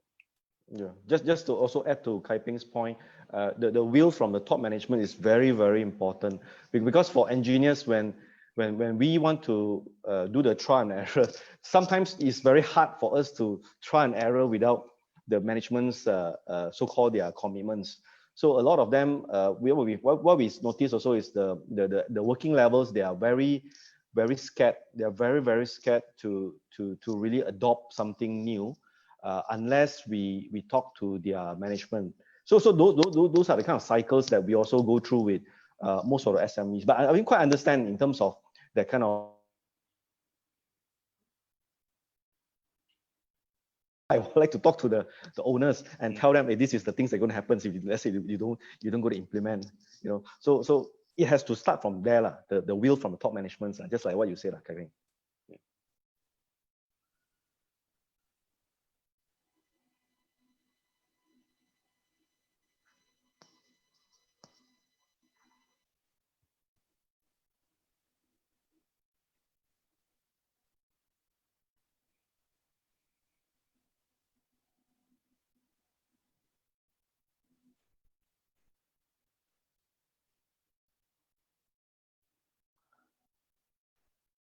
Sorry, I have. Yeah, I can't hear you. Oh, no, Yeah. can hear you. Sorry. Yeah. Just now can't hear you. Yeah, Yang, you're saying something? Can't hear Yang. Okay, Kai Ping, can you hear Yang? I can't hear. No. We can't hear you, Yang. Brian, can you? No, I don't. Can't hear you. Yeah. Okay. So I guess it's my turn. So since Ian is off, let me just quickly take it over from here. Thank you very much from the presentation from Daniel. So I will continue my presentation right now. So let me just quickly share my screen. Danny, if you may, you can just turn off. Okay. Yeah. Right.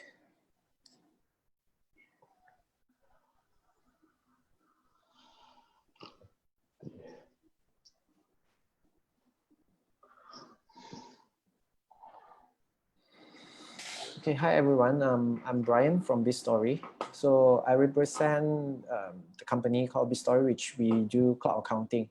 So I'm also very honored to be presented and invited to share with you some of the stats and how we can actually, like overcome this pandemic together at this trying time. So I think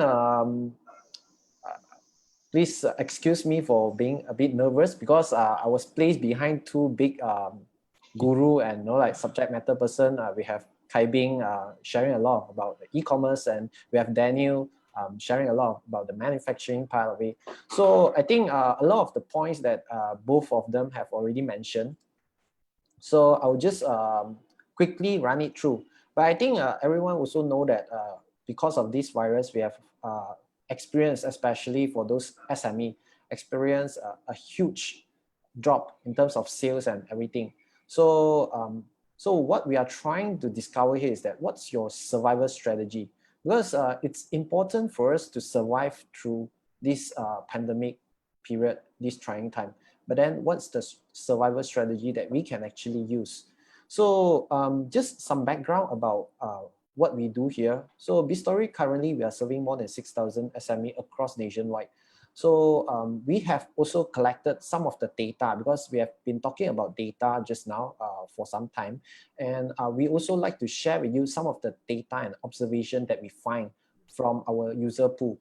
But first of all, I would like to set the expectation right because we don't serve, BizStory is not for everyone. We are trying to serve those small and micro SME.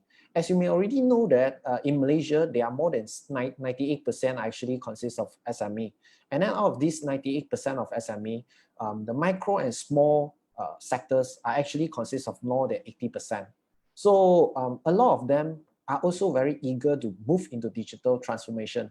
As Yi Yang has actually showed the poll earlier, a lot of them are actually very eager to move in, but they have no idea where to start from. So I think what we are trying to share here is that I think Kai Ping has shared about the concept level. Daniel has shared about the manufacturing sector of it. So what I would like to share more is more on how, especially for the micro and small people, how they can actually take a small step further and move into the digital world.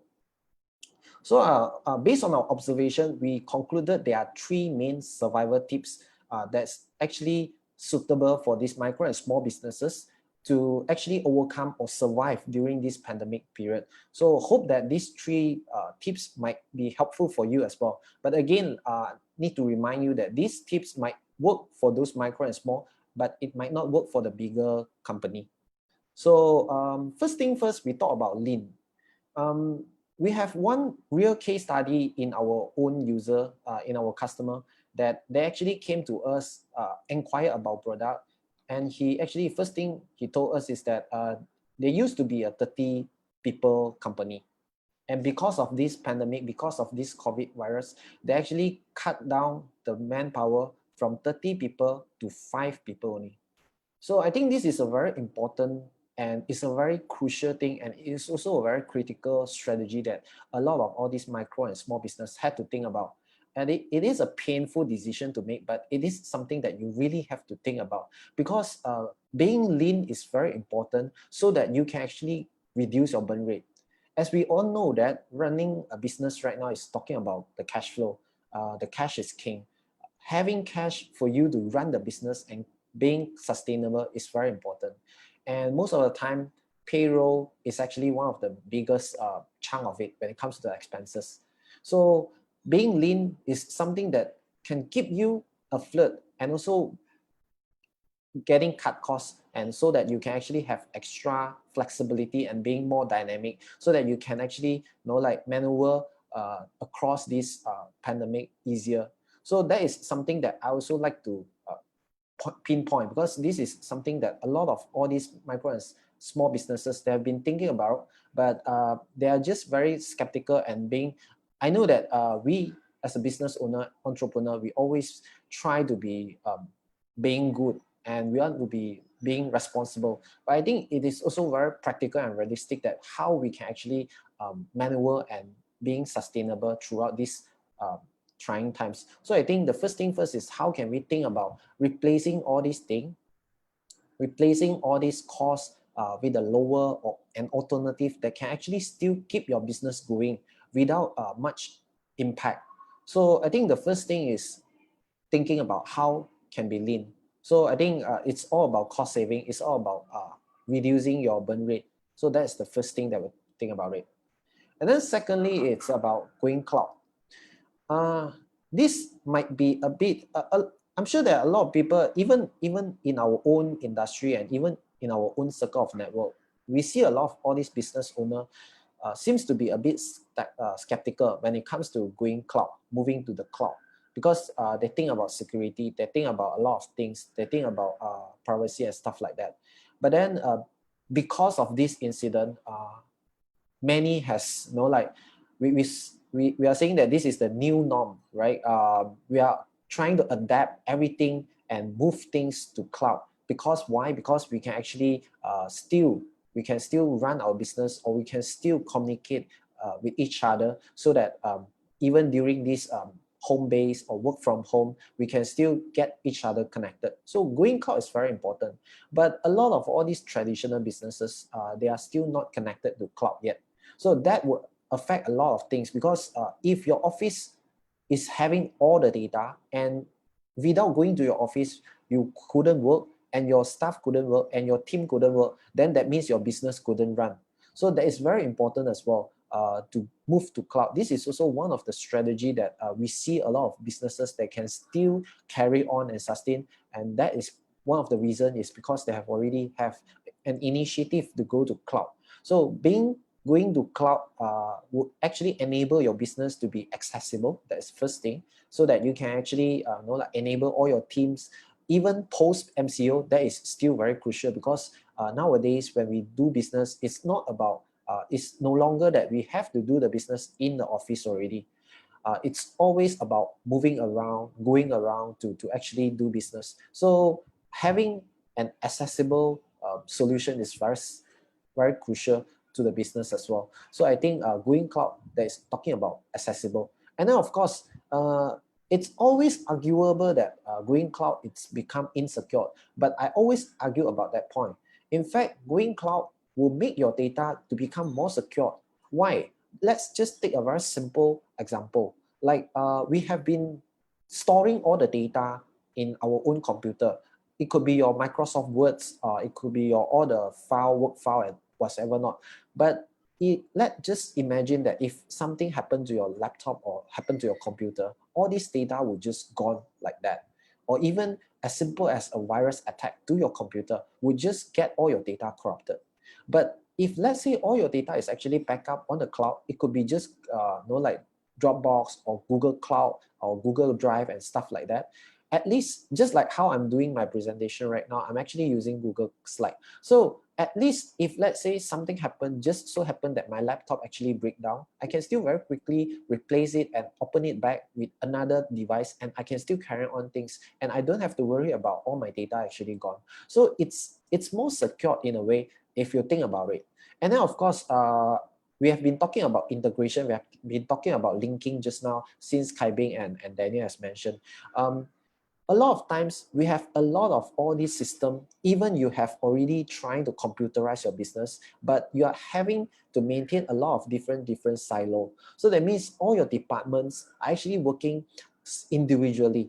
So they are not interconnected. The data is not being shared. So that would actually create a lot of inefficiency when it comes to the data analysis as well. So having some solution that being integrated is also something that you have to bear in mind when you try to source for your solution, because that is also part of the automation and linking that we have to keep in mind when it comes to embracing technology. Last but not least, this is also been a buzzword, omni-channel. That means having your business present a lot of different channels, including online and offline. I think I wouldn't repeat too much about this because Kai Bing has already went through a very thorough topic about omni-channel. So, but omni-channel is actually just not talking about your storefront, your e-commerce, but it could be your POS as well. So just imagine if you are currently a manufacturing company, but then because of this digital, you can actually start to sell retail as well. So you might also need a POS. And if because of this COVID-19, you might also can actually sell online. So that means you have another channel to also channel out your product to your end user. So it could be an e-commerce platform. So when you have a multiple channel distribution channel, then that will actually complicates your entire business processes. So now, if you have all this omni-channel going around, then you might also need a solution that actually can connect and integrate all these different channels. So like for example, BizStory, we actually connect to POS. If you have a POS, we have our POS vendor like Gomana and Alimons. They are on the F&B side. So if you are running on F&B, then you can use all these POS, and then again, all this data can actually channel back to the integrated accounting system. And then if you are selling it online, you're selling it on Lazada or Shopee or Lelong or whatsoever, all these marketplaces, then you can actually leverage on all these online aggregator such as Easy Store and Network and NetShop. So these are the platform that BizStory has also integrated, so that it makes your life easier, so that you don't have to like think of how can we actually migrate and import and sync all this data back to the accounting backend again. So all this has been integrated in a holistic solution to make your life easier. And of course, it could be also means that you will also start receiving digital payment. So no longer manual bank transfer, like check writing and stuff like that. That is the like the conventional, the traditional way of doing it. So by embracing all this digital payment, it's not only getting you paid faster, it will also be able to automate your entire payment processes, so that the system can actually keep track all the payment and automate the reminder, automate the receipt issuance and all that. So also, it will keep your process simpler and automated. So that is also something that you can also think about it. So these are the three things that you can actually think about to at least start to, because omni-channel is also one of the source of increasing your revenue stream. So these are the three tips that you might also think about. How can you actually survive even after the post-MCO? So moving forward, then we want to think about how can we actually go digital. So again, these 7 how-to practical steps that I actually compiled is more on, I would say it's more suitable for the small and micro players. Some might actually applicable for you, but again, that's something that we observe that it's very, very practical and useful for the micro and small player. So first thing first, again, it's definitely going to have a digital presence. If you do not even have a website, it's time for you to think about it, to get it done, at least within a week. It's so simple and it's so basic right now. It's just like your name card. So if you are doing a business and you don't have a name card, that's a failure. But if your name card do not have your website, that it's not acceptable even in this era. So in this era, you might not need to have a name card to do a business, but you definitely need a website. Because why? Website is also another omni-channel, another channel for you to actually present and present your business. So that is also one of your storefront if you think about it. So you might have a physical storefront, like in one location, but then website is something that anyone can actually search you online. So that is also very important. And I'm actually very surprised that why for now, still some of the businesses, they do not even want to invest into a very simple website just to talk about your company profile, talk about what you are selling and stuff like that. I think it's very important as well. And it's very normal, even like what Kai Bing has shared just now, people would want to do some research before going to buy something from you. So just imagine if they want to, they are very impressed with your presentation, and when they want to go and look for some details and do a very simple background check about you and go online and check, and they do not find your website. So what would that happen? And they might actually lead you to your competitor. So I think that is a very simple thing that you can actually think about it if you haven't. Then second thing, so when you go to digital, so of course we will definitely unavoidable, we are talking about embracing some solution, some technology solution. So I'm sure that there are a lot of different solutions out there in the market. There are so many of it. But let's just face that, like you can just think about choosing a smartphone for yourself. So people would think about Apple, people would think about Samsung, people would think about Huawei. Different people will have different choice. But again, you have to think of something that is friendly to you, because something that is friendly to others might not be friendly to you. So you have to find something that's actually suitable for you, and you find it friendly to you. Because why? You need to find a solution that you would like to use it, right? So if you don't like to use it and you spend money on it, and definitely you won't appreciate it. So you might just like pay for it for some times, and later on you will just get rid of it. Because why? Because you don't like it. It's as simple as that. So you just have to find something that you would get, like you would, I wouldn't say fall in love, but at least you won't hate it. So that is very important as well. So human friendly is very simple, it's very basic, but again, it's also very crucial when it comes to selecting a suitable solution for you. So what I'm trying to go through here is that the 7 steps of practically how can you going digital. So third part, of course, automation. I'm sure that Daniel have mentioned much about this. Automation is the only reason, I wouldn't say only reason, but it's definitely one of the main reasons why you want to go digital. You want to automate your business processes. You want to embrace technology because technology makes your life easier. It's not the other way around. If you embrace a technology and you start to experience that your life is getting difficult, I don't think the technology is suitable for you. So the technology is meant to make your life easier. So I think automation is definitely one of the key things. Even we are talking about AI, we are talking about machine learning, data analysis, and whatever, not all these things. It's about automation. You want to automate your business processes so that you can increase your efficiency, you can increase your productivity, and reduce your costs. And then try before buy. Believe me that there are so many solutions out there that you can actually try it before you buy it. You don't have to invest before you experience it. So you can just try the solution out. Even you're talking about digital marketing, even you're talking about chatbot, even you're talking about email marketing, a website or whatsoever, e-commerce or whatsoever, you can actually experience, see whether the solution are suitable for you before you want to go into the purchasing decision. So at least you get to try it out and see whether the solution is actually fit your needs. And then it will also clarify that, like the more that you actually experience it, that will also clear up your mind to understand what you really need in your solution and what you are looking for. So I think that's also a very simple mindset, but just a lot of people just forget about it. So we're just going back to the, like the simple rule. And then flexible pricing.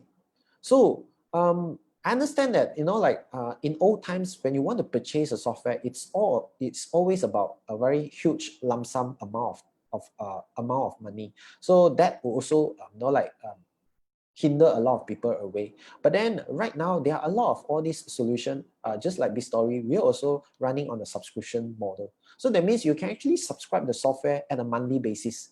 It could be just 99 ringgit or 49 ringgit per month. It's just like you subscribing Maxis or Digi or Celcom. So you just have to pay a monthly fee and you can start using it already.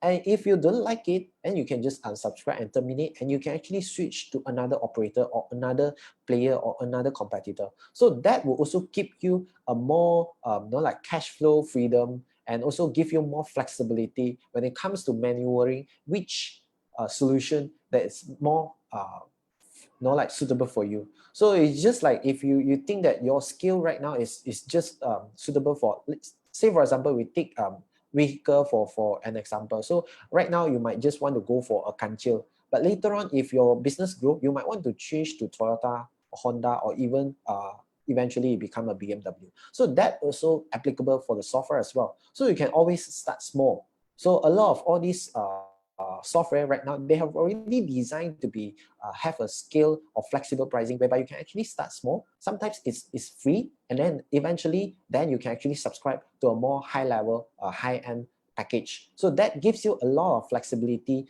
to play around, a lot of room for you to play around as well. And then baby step. So I think this is also another point that both speakers has already mentioned. We have to start somewhere else. A lot of times, people will say that we know the importance of digital transformation. We don't know where to start. It's not that you don't know where to start. It's just that you are afraid to start. I think it's very important that you have to take the leap of faith to really, you know, like one step forward to actually try it out. So a lot of times people would think that it's a matter of A or B. It's a matter of whether I do or die. I wouldn't say so. It's like, even if you are already having a traditional or no, like an old-fashioned kind of processes, you can still do your digital processes concurrently. So that is where it comes to the 7th step, which is test and measure. So you will have two methods going concurrently. You maintain the old way, which is old and working, and at the same time, you try to implement the new way and see whether this works out for you or not. So then at the same time, you test and measure and see whether this is something that can actually replace and improve your entire business processes and smoother the entire processes. So that is how you can actually see whether this digital adoption will actually help your business or not. So as soon as you start doing that, then that's where you can already like move into the digital transformation. It's as simple as that. It's just like how all this F&B, I know a few restaurants near my neighborhood. They've been running the business for long, but they have their own Facebook page, they have their social presence, but none of them they think about going for all these digital and stuff like that. But because of this pandemic, because of all this COVID-19, they start to become active on social media again. So I would just, because they are active on social media, then I find them and I can just order from them, from the menu, from like the chat and stuff like that. So it's just as simple as that. So you can you just imagine if they start doing that from very beginning, they already start to expand another avenue of source of income already. It's not that until now only they can actually increase it. So I think it's also very important that you have to take the leap of faith to start doing it. So of course, after hearing both speakers, right, I think the last one, which I also like to add for the number 8, which is being a copycat, like what Yang has mentioned, a smart copy, right? So I think that is also one of the good way of getting you started. So next, I would also like to share with you some of the tools that we have used. We as the company, we have used to work from home, the tools that we have used to work from home during this COVID-19. And hopefully these tools are also very, like it could be helpful for you guys as well. So of course, first thing first that I'd like to share is something called Workplace. So Workplace is actually just like Facebook. It's actually developed by Facebook. It's exactly like Facebook, but it's actually designed for organization. So you get to actually like gather all your colleagues into this community or like a page, so that you can actually get your conversation going. And then of course you can actually have the chat. You have a different chat room to organize different like team as well. So that gives you at least communication keeps going on even during all these things. In fact, we have been doing this even before the MCO. We have been doing this for years already, because why? I mean, we have been practicing what the tips has I shared just now, because we want to keep ourselves lean, and we also keep ourselves on cloud as well. So we get all the communication, all the data, all our communication information actually on cloud, because it's very accessible. Again, that's what we believe in. That's our belief system. So Workplace is something that I really strongly recommended, which you can actually get all this communication, instant messaging. They have their apps as well, so that at least you try to separate it out. Like it, maybe it's better also, a better option for you to actually bother your staff or colleague from WhatsApp. At least you have a very specific apps or solution or tool that actually just specifically meant for the work. So then that also sets ourselves aside from like between works and non-work stuff. So that's first thing.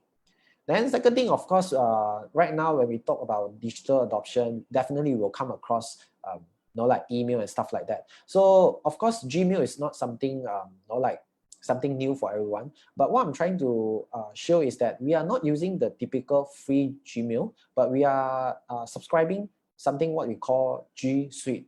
So in G Suite, right, it's actually a clone of all these Gmail or Google services, but it's actually a paid version, a business version. So it consists of like Gmail, you have Drive, you have Google Doc, and whatever not. So again, it's actually designed specifically for business use, so that it's more tailored and also skewed towards a business needs as well. So they have all these, it's exactly the same thing, it's like a Drive and stuff like that. They have all these things, but it's just tailored to your business. So that's G Suite.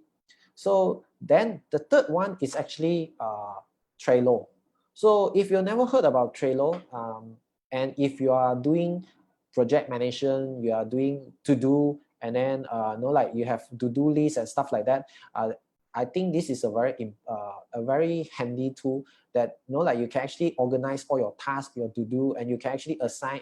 It's very visual driven. Something that I like about Trello is that it's very visual driven, it's very friendly. So it's like if you want to just move one task to another, you can just drag and drop, and you can just command it from there, and you can actually set your own checklist and stuff like that. So of course you can actually have your command, and you get to collaborate with different people. So these are the tools that we use to also like when it comes to project management, when it comes to task delegation, these are some of the tools that we use. Then just now Taiping mentioned about chatbot. So just assuming that, try to imagine if you are having like a retail, or you have a social media page that you actually receive inquiry at a daily basis. Like for us, we have been running Facebook ads every day, right? Even during this pandemic season, we have been like running crazily. So we receive a lot of all these inquiries, just like how you see people like to PM the P or PM or message me and stuff like that. So if you like try to reply all these comment by by human labor, that is going to kill you. And especially like what Kaibi has shared just now, people tends to like research and do their shopping during nighttime. So how can you actually allocate a human power to actually serve? Like we are not like China. They have the 24-hour kind of customer service. People stand by all the time. But for us, we couldn't do that. So what we do is that we will leverage on chatbot, and people would like just message, and then the system will also automatically reply like greeting and stuff like that. So all these will actually reply based on their selection, and everything is actually automated. So this is something that you can also think about. And of course, another tool that we use is called Send in Blue. So Send in Blue is actually an email what we call the email marketing. So if you are, like we have been talking about CRM, we've been talking about how you gather your database, your customer database. So to me, right, if you do not have anything about CRM, at the very least, maybe you can actually start from email marketing, because that is something that's very, very low cost. You can just get your, I'm sure that if you're running business for long, you will definitely collect a lot of all your customer database already. So all this customer database is something that you can actually leverage on for you to actually entice them for a return purchase, or second purchase, repeat purchase, and stuff like that. Or even if you have a new offering, a new product launch, about whatsoever, these are the tools that you can actually help to help you to remind people back about your brand. So email marketing is something that you can also start looking at, and it's simple. I mean, you can just think about drafting an email from your Gmail. It's as simple as that. It could be as similar as that. And of course, all these solutions, right, all these tools, right, they already have some template which you can just pick and plug, and you can just use it immediately within a 5 minutes, 10 minutes time.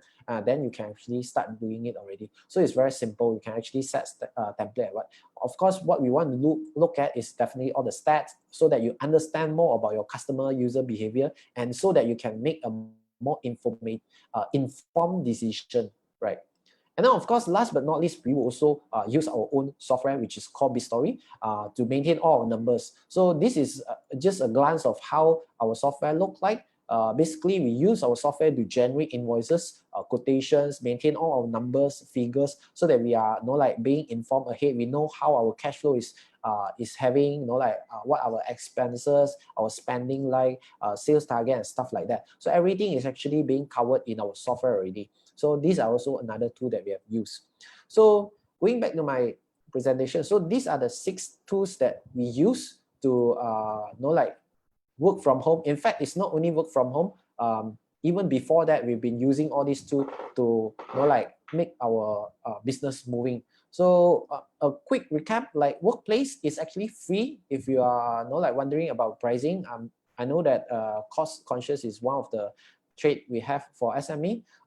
Workplace is free, so just go ahead to give it a try. They have the mobile app as well, so it's very convenient. Trello is free as well, free to start, so you can actually use it for free. If not mistaken, you can actually get 10 bots, so you can actually have 10 different bots for free. G Suite, it's paid, but I would say that it's definitely worth it. So it consists of a lot of our solutions, but I just mentioned a few important ones, which is email, calendar, and the Google Drive as well. These are the 3 main things. And even for now, when we have all these online meeting and stuff like that, people use Zoom and all that. But then we will use G Suite. We have this what we call Google Meet. So Google Meet is equivalent to Google Hangout, and it's actually included in this pricing, and it's very smooth. So to me, to a certain extent, I think it's even smoother than Zoom. So these are the 2 that we've been using as well, and I think at this pricing we enjoy all these things. I wouldn't think that it's actually something that's expensive. Chatbot, as you can see, 120 per month, but then it works 24/7 for you. It's definitely cheaper than you hiring someone sitting in front of the computer replying all the message that you get. It will reply just within 3 seconds. Someone leave a comment, chatbot would just take it out from there and start to reply. So you wouldn't be able to hire someone that can actually reply within 3 seconds. So I think this is the cost that you can actually leverage on. So these are the things that you can think about, how you can actually reload your expenditure, how you can actually reload, how you can restructure your expenses as well. So Send in Blue is another thing. If you haven't think of investing, if you think that you have no idea where to start from for your CRM, maybe you can start from email marketing. That's the most basic thing, if not SMS. But I don't think people know, we to a certain extent, we have already sort of immune to SMS already. So people won't read SMS. And of course, WhatsApp right now, people also, a lot of times we mark spam. So at least email marketing, if you put effort into it, and people will still, sometimes you get to bait people to click into it, and at least you get to disseminate out your message as well.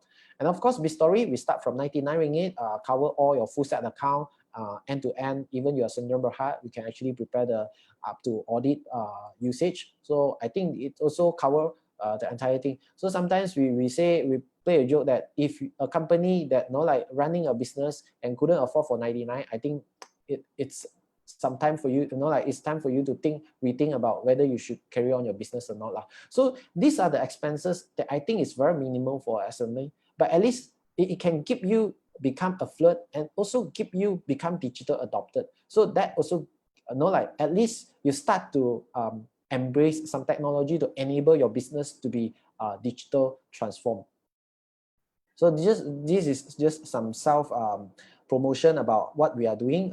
It's accessible. We tend to automate your bookkeeping even for non-accountant. You can actually access it anywhere, anytime. It's actually accountable so that we get all the data secured on cloud so that you don't have to worry about all this data and ransomware. Of course, it's also very affordable. Start from 99. So just now, Kai Ping mentioned about the SME grant and also mentioned about the technology solution provider. So we are also proud to share that BizStory is also one of the chosen selected technology solution provider by MDAC, so that you can actually purchase BizStory to enjoy this digital grant up to 5K. So of course, that means that whatever that you are buying from us, you get 50% discount. But then they come with some eligibility as well. So I just summarize the thing. I know that Kai Ping actually shared out the detailed landing page already. I would just like to highlight a few things. First thing first, this grant is actually meant for first 100,000 SME applicants that actually apply for it. So if you want to enjoy this, I would encourage you to apply it faster, because first come, first serve basis. Secondly, your company has to be a Malaysian majority company, classified as SME, more than 1 year operation. Your company have more than 100K annual turnover, and then of course you have to be a new BizStory subscriber. So for existing subscriber, they will not be able to enjoy this, because why? This digital current is actually is meant to actually encourage people to adopt and put a step forward into digital transformation. So for those who haven't started to embrace all these things, this is the grant for you. So I think we being a Malaysian, especially a Malaysian SME, to a certain extent, I think we are also very I think government has put a lot of effort and initiative to push us forward. So I wouldn't say that it's about the government or whatever. I would say that the reason why until today a lot of all these SME are still being very traditional is because a lot of times it's about the mindset. How do we actually look into this change? Do you want to like adapt the change, or you want to just keep it like being yourself, that kind of thing? So these are the things that you can actually look into. So yes, BizStory comes with a 30 days trial, free trial, so you can go ahead to try it out. Of course, we try to aim for those millennial young entrepreneurs, because we see a lot of all these young entrepreneurs already starting their own business, but their lack of accounting knowledge. Startup, of course, it's definitely suitable. And of course, for those business that always on the go, on the move, you definitely need a cloud solution as well. So that's about all from my sharing. So thank you very much. This is our Facebook page, and you can actually add me on Facebook as well if you have anything you want to ask me. Thank you very much. I'll pass it back to Yi Yang if he's already available. Yeah, I'm back here.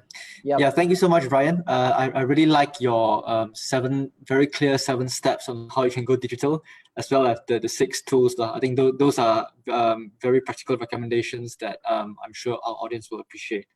So I would encourage, if our audience have any questions, please do ask them. But in the meantime, maybe a question from my side, Brian, is do you sense like a change in your clients, especially from especially since this COVID challenge? Do you think there's a change in attitude towards being more accepting towards cloud solutions, for example, and also to start to move some of their, because they might think that like their financials are sensitive information that they're not comfortable with, not seeing papers and things like that, right? Do you see that kind of change in mindset already? Well, I think that could be an issue if I would say, you know, like 2 to 3 years back, that could be an issue. But then for now, we seldom, you know, like receive the kind of, you know, like the kind of reason or excuse. In fact, even during this pandemic, we even see, you know, like an increase, in fact, in our own, you know, like sales performance. We are seeing more and more SME actually try to embrace and, you know, like adopt into all these cloud solution. And I mean, they start to feel, you know, like they need something that can actually work, you know, like even without going to the office physically, and they can still, you know, like manage their numbers. They can still, you know, like being afloat and stuff like that. So I wouldn't say this is one of the hurdle that current SME will be facing. And then another point that I like to point out is that I've been mentioning that we are very specific, and we try to be very precise that when it comes to the targeting, audience targeting, we are not trying to serve the larger corporate or the larger SME, but then in fact, we are looking at all these micro and small businesses. So just think about a micro and small businesses, we are looking at maybe like 20 or 10 people and below, right? So people like that, business like that, right? The first thing that come into their mind, I wouldn't say it's about security, because I mean, security is important. I know that, no, like privacy is important for all of us, but it's not their top priority, I would say. No, like they need convenience more than that. They need no, like something that actually costs, no, like is low cost, is no, like affordable, no, like friendly. It's actually handy. They can solve my problem. It increase my productivity. That is something that they will be on their top list. Then only they will think about the privacy. So that is a very different kind of ball game altogether when it comes to this micro and small player. So we are talking to a different crowd of people again. Okay, yeah. Thanks for clarifying that, right? So yeah, so I think we have kind of covered quite a few a few very different topics under the theme of digitalization. And I think we're probably nearing to the end of our session. So one last call to our audience. If you have any questions, please do post it now. If not, we will probably close it in the next five minutes. So I guess while we wait for the last questions, I would like to invite all our speakers. Maybe each of you can just any parting kind of like words of wisdoms to our audience today. Any encouraging or inspiring kind of a message that you would like to send out?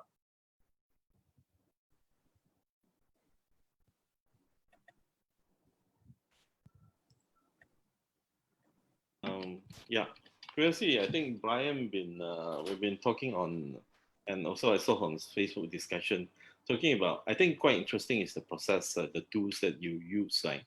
So let's say inquiry. I mean, we can just we talk about the tools that we use when on the digitalization line.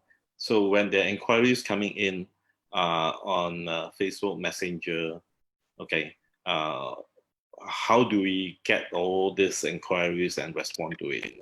Maybe from chatbot, and then when there's order, so there's like people buy things and stuff like that, the services, like, so we get ordered, and we tell them the process to make payment and fill in delivery, okay, and then how do we collect all this data, email and stuff like that, phone number, everything into our CRM, and then reprocess again. We use Sendinblue or CRM system to retarget them, and then also maybe invite them to join our contest or something, voucher as ambassadors, you know, to send to their friends, to share to their friends as well. And then we also retarget those who are dormant, you know, customer. So maybe you want to run through the process again, because I think when we're talking about today, the whole digitalization process is basically this process. How do we get inquiry, get customer to payment, and then we retain them, and then we target the whole process again. And Yep. And what do you find the you know, I think we are talking about less human power, but then automation and also a lot of data for us to analyze. Yep. So I think from the implementation implementation part of it, right? So can just think about having, of course, first thing first, you need to have a website to actually, you know, like host all your data, host your information, I would say. So host your information about what you are selling there. So then later on, you will actually have, say for example, we are pretty active on social media. So we will have our social media page as well. So to basically mirror all the data and information on social media page as well. Then we start to run an ad to actually channel the traffic. So leverage on social media platform. So we channel all this traffic to our own information page, our website and all. So from there, people will, you know, like read through and they will actually fill in a form. So as soon as they actually fill in the form, this will actually link it to the send in blue, the email, so that, you know, like you start to collect the data already. So it's just as simple as that. You can already capture the data. So that is a very simple thing. And then of course, people will also tend to comment on your post, right? So when you run an ad, or, you know, like people will actually comment on your Facebook post or your ads and stuff like that. So people might also message your page as well. So that is where you actually can install a chatbot and to pick up all this inquiry and automate the you know, like FAQ, what we call. So when you have a chatbot, I mean, my rule of thumb is actually you always have to start doing it yourself first. I mean, it won't start from doing it from the AI. You have to start from doing it from human perspective. So as a human being, you have already run through all that thing. You know that what are the questions that you can actually expect, and that is where you can actually form out your FAQ. And from the FAQ, then you can actually populate into your chatbot, and, you know, like basically you can actually expect most of the customers, most of the prospects will just ask 90% of the questions from there, and the chatbot will just take care of that from you already. So moving forward, once people, you know, like test out your software and they, you know, like they are convinced the product speaks by itself, and then that's where you can actually, you know, like integrate a payment gateway to actually make the payment process smoother. And that's where you can actually get paid through payment gateway, and then from there you can also channel it back to the accounting system, so that you get all these things being interconnected, so that you don't even need to you know, like involve any person. I mean, I wouldn't say any, but definitely you do not need to involve too much of human resources to manage all these things. And the beauty of it is that basically this thing will just keep on automating, running even you are sleeping. So that's the process that we are trying to build, and I think that I will you know, like I will urge most of the SME also think with that kind of mentality, that kind of mindset, so that, you know, like you start to see how you can actually automate your sales funnel. So I think Kai Ping has shared the, you know, like the funnel concept for the digital marketing, and I wouldn't say BizStory has adopted most of it, but we try our best to, you know, like try to fulfill all that thing. And I think that it's not overnight. Of course, you know, like we don't, you know, like in order for us to complete the entire cycle, it took us about easily 2 years. You know, like we just don't be ambitious that, you know, you want to complete it within like 1 month or 2 months or the kind of thing, right? So it's all about test and measure. It's all about, you know, like taking a baby step, one step further, and then one step by a time, and then you start to implement one by one by one. And then currently we are using more than 20 different microservices, what we call microservices or micro apps, to interconnect different source of data, so that it makes the entire sales funnel works perfect. And we are still far from completing the entire funnel. I mean, we might just achieve maybe, I would say 40%, 50% of it. So we have still a lot of things that we can actually fill in the gap. But I think we are good enough.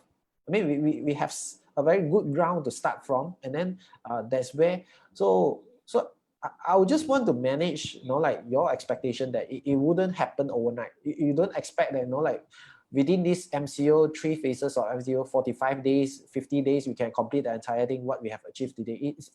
I wouldn't say it's impossible, but it's too ambitious. Yeah. Why don't you start something small first? Try one time. Yeah, definitely agree with you on that, Brian. I think the key message there is, of course, is that this is a journey. This is not like a one thing you decide. You wake up in the morning one day, you decide you want to do it, and then the next day it's done, right? It's a journey that even even a digital startup like Bistery, right? They are still learning on how to like perfect their marketing funnel. They are still kind of like learning about how they can better operate and better using data analytics and things like that to better target their customers. So it's a journey. It will be a long one, but of course it's something that will be very rewarding to you if you have the will. And we have talked about as a will, as a leadership to push through that. Right. Okay. So yeah, I think we're nearing the end of the session. I would like to again thank all three of our speakers today, Kai Ping, Daniel, and Brian. Thank you so much for taking your time out to share your insights and your kind of experience that you have in the respective fields with our audience today. I'm sure for our audience, they find our session to be very fruitful, right? So yeah, thank you so much. For our audience, thanks for spending the night with us. We do have another webinar tomorrow that's on the topic of flattening the COVID-19 curve at the same time. So please do come and join us if you're interested in that topic as well. So yeah, so before I end off, speakers, let's thank our audience. Thank you so much. Thank you. Right. Thank you, everyone. Bye. Thank you, everyone. Bye. Bye.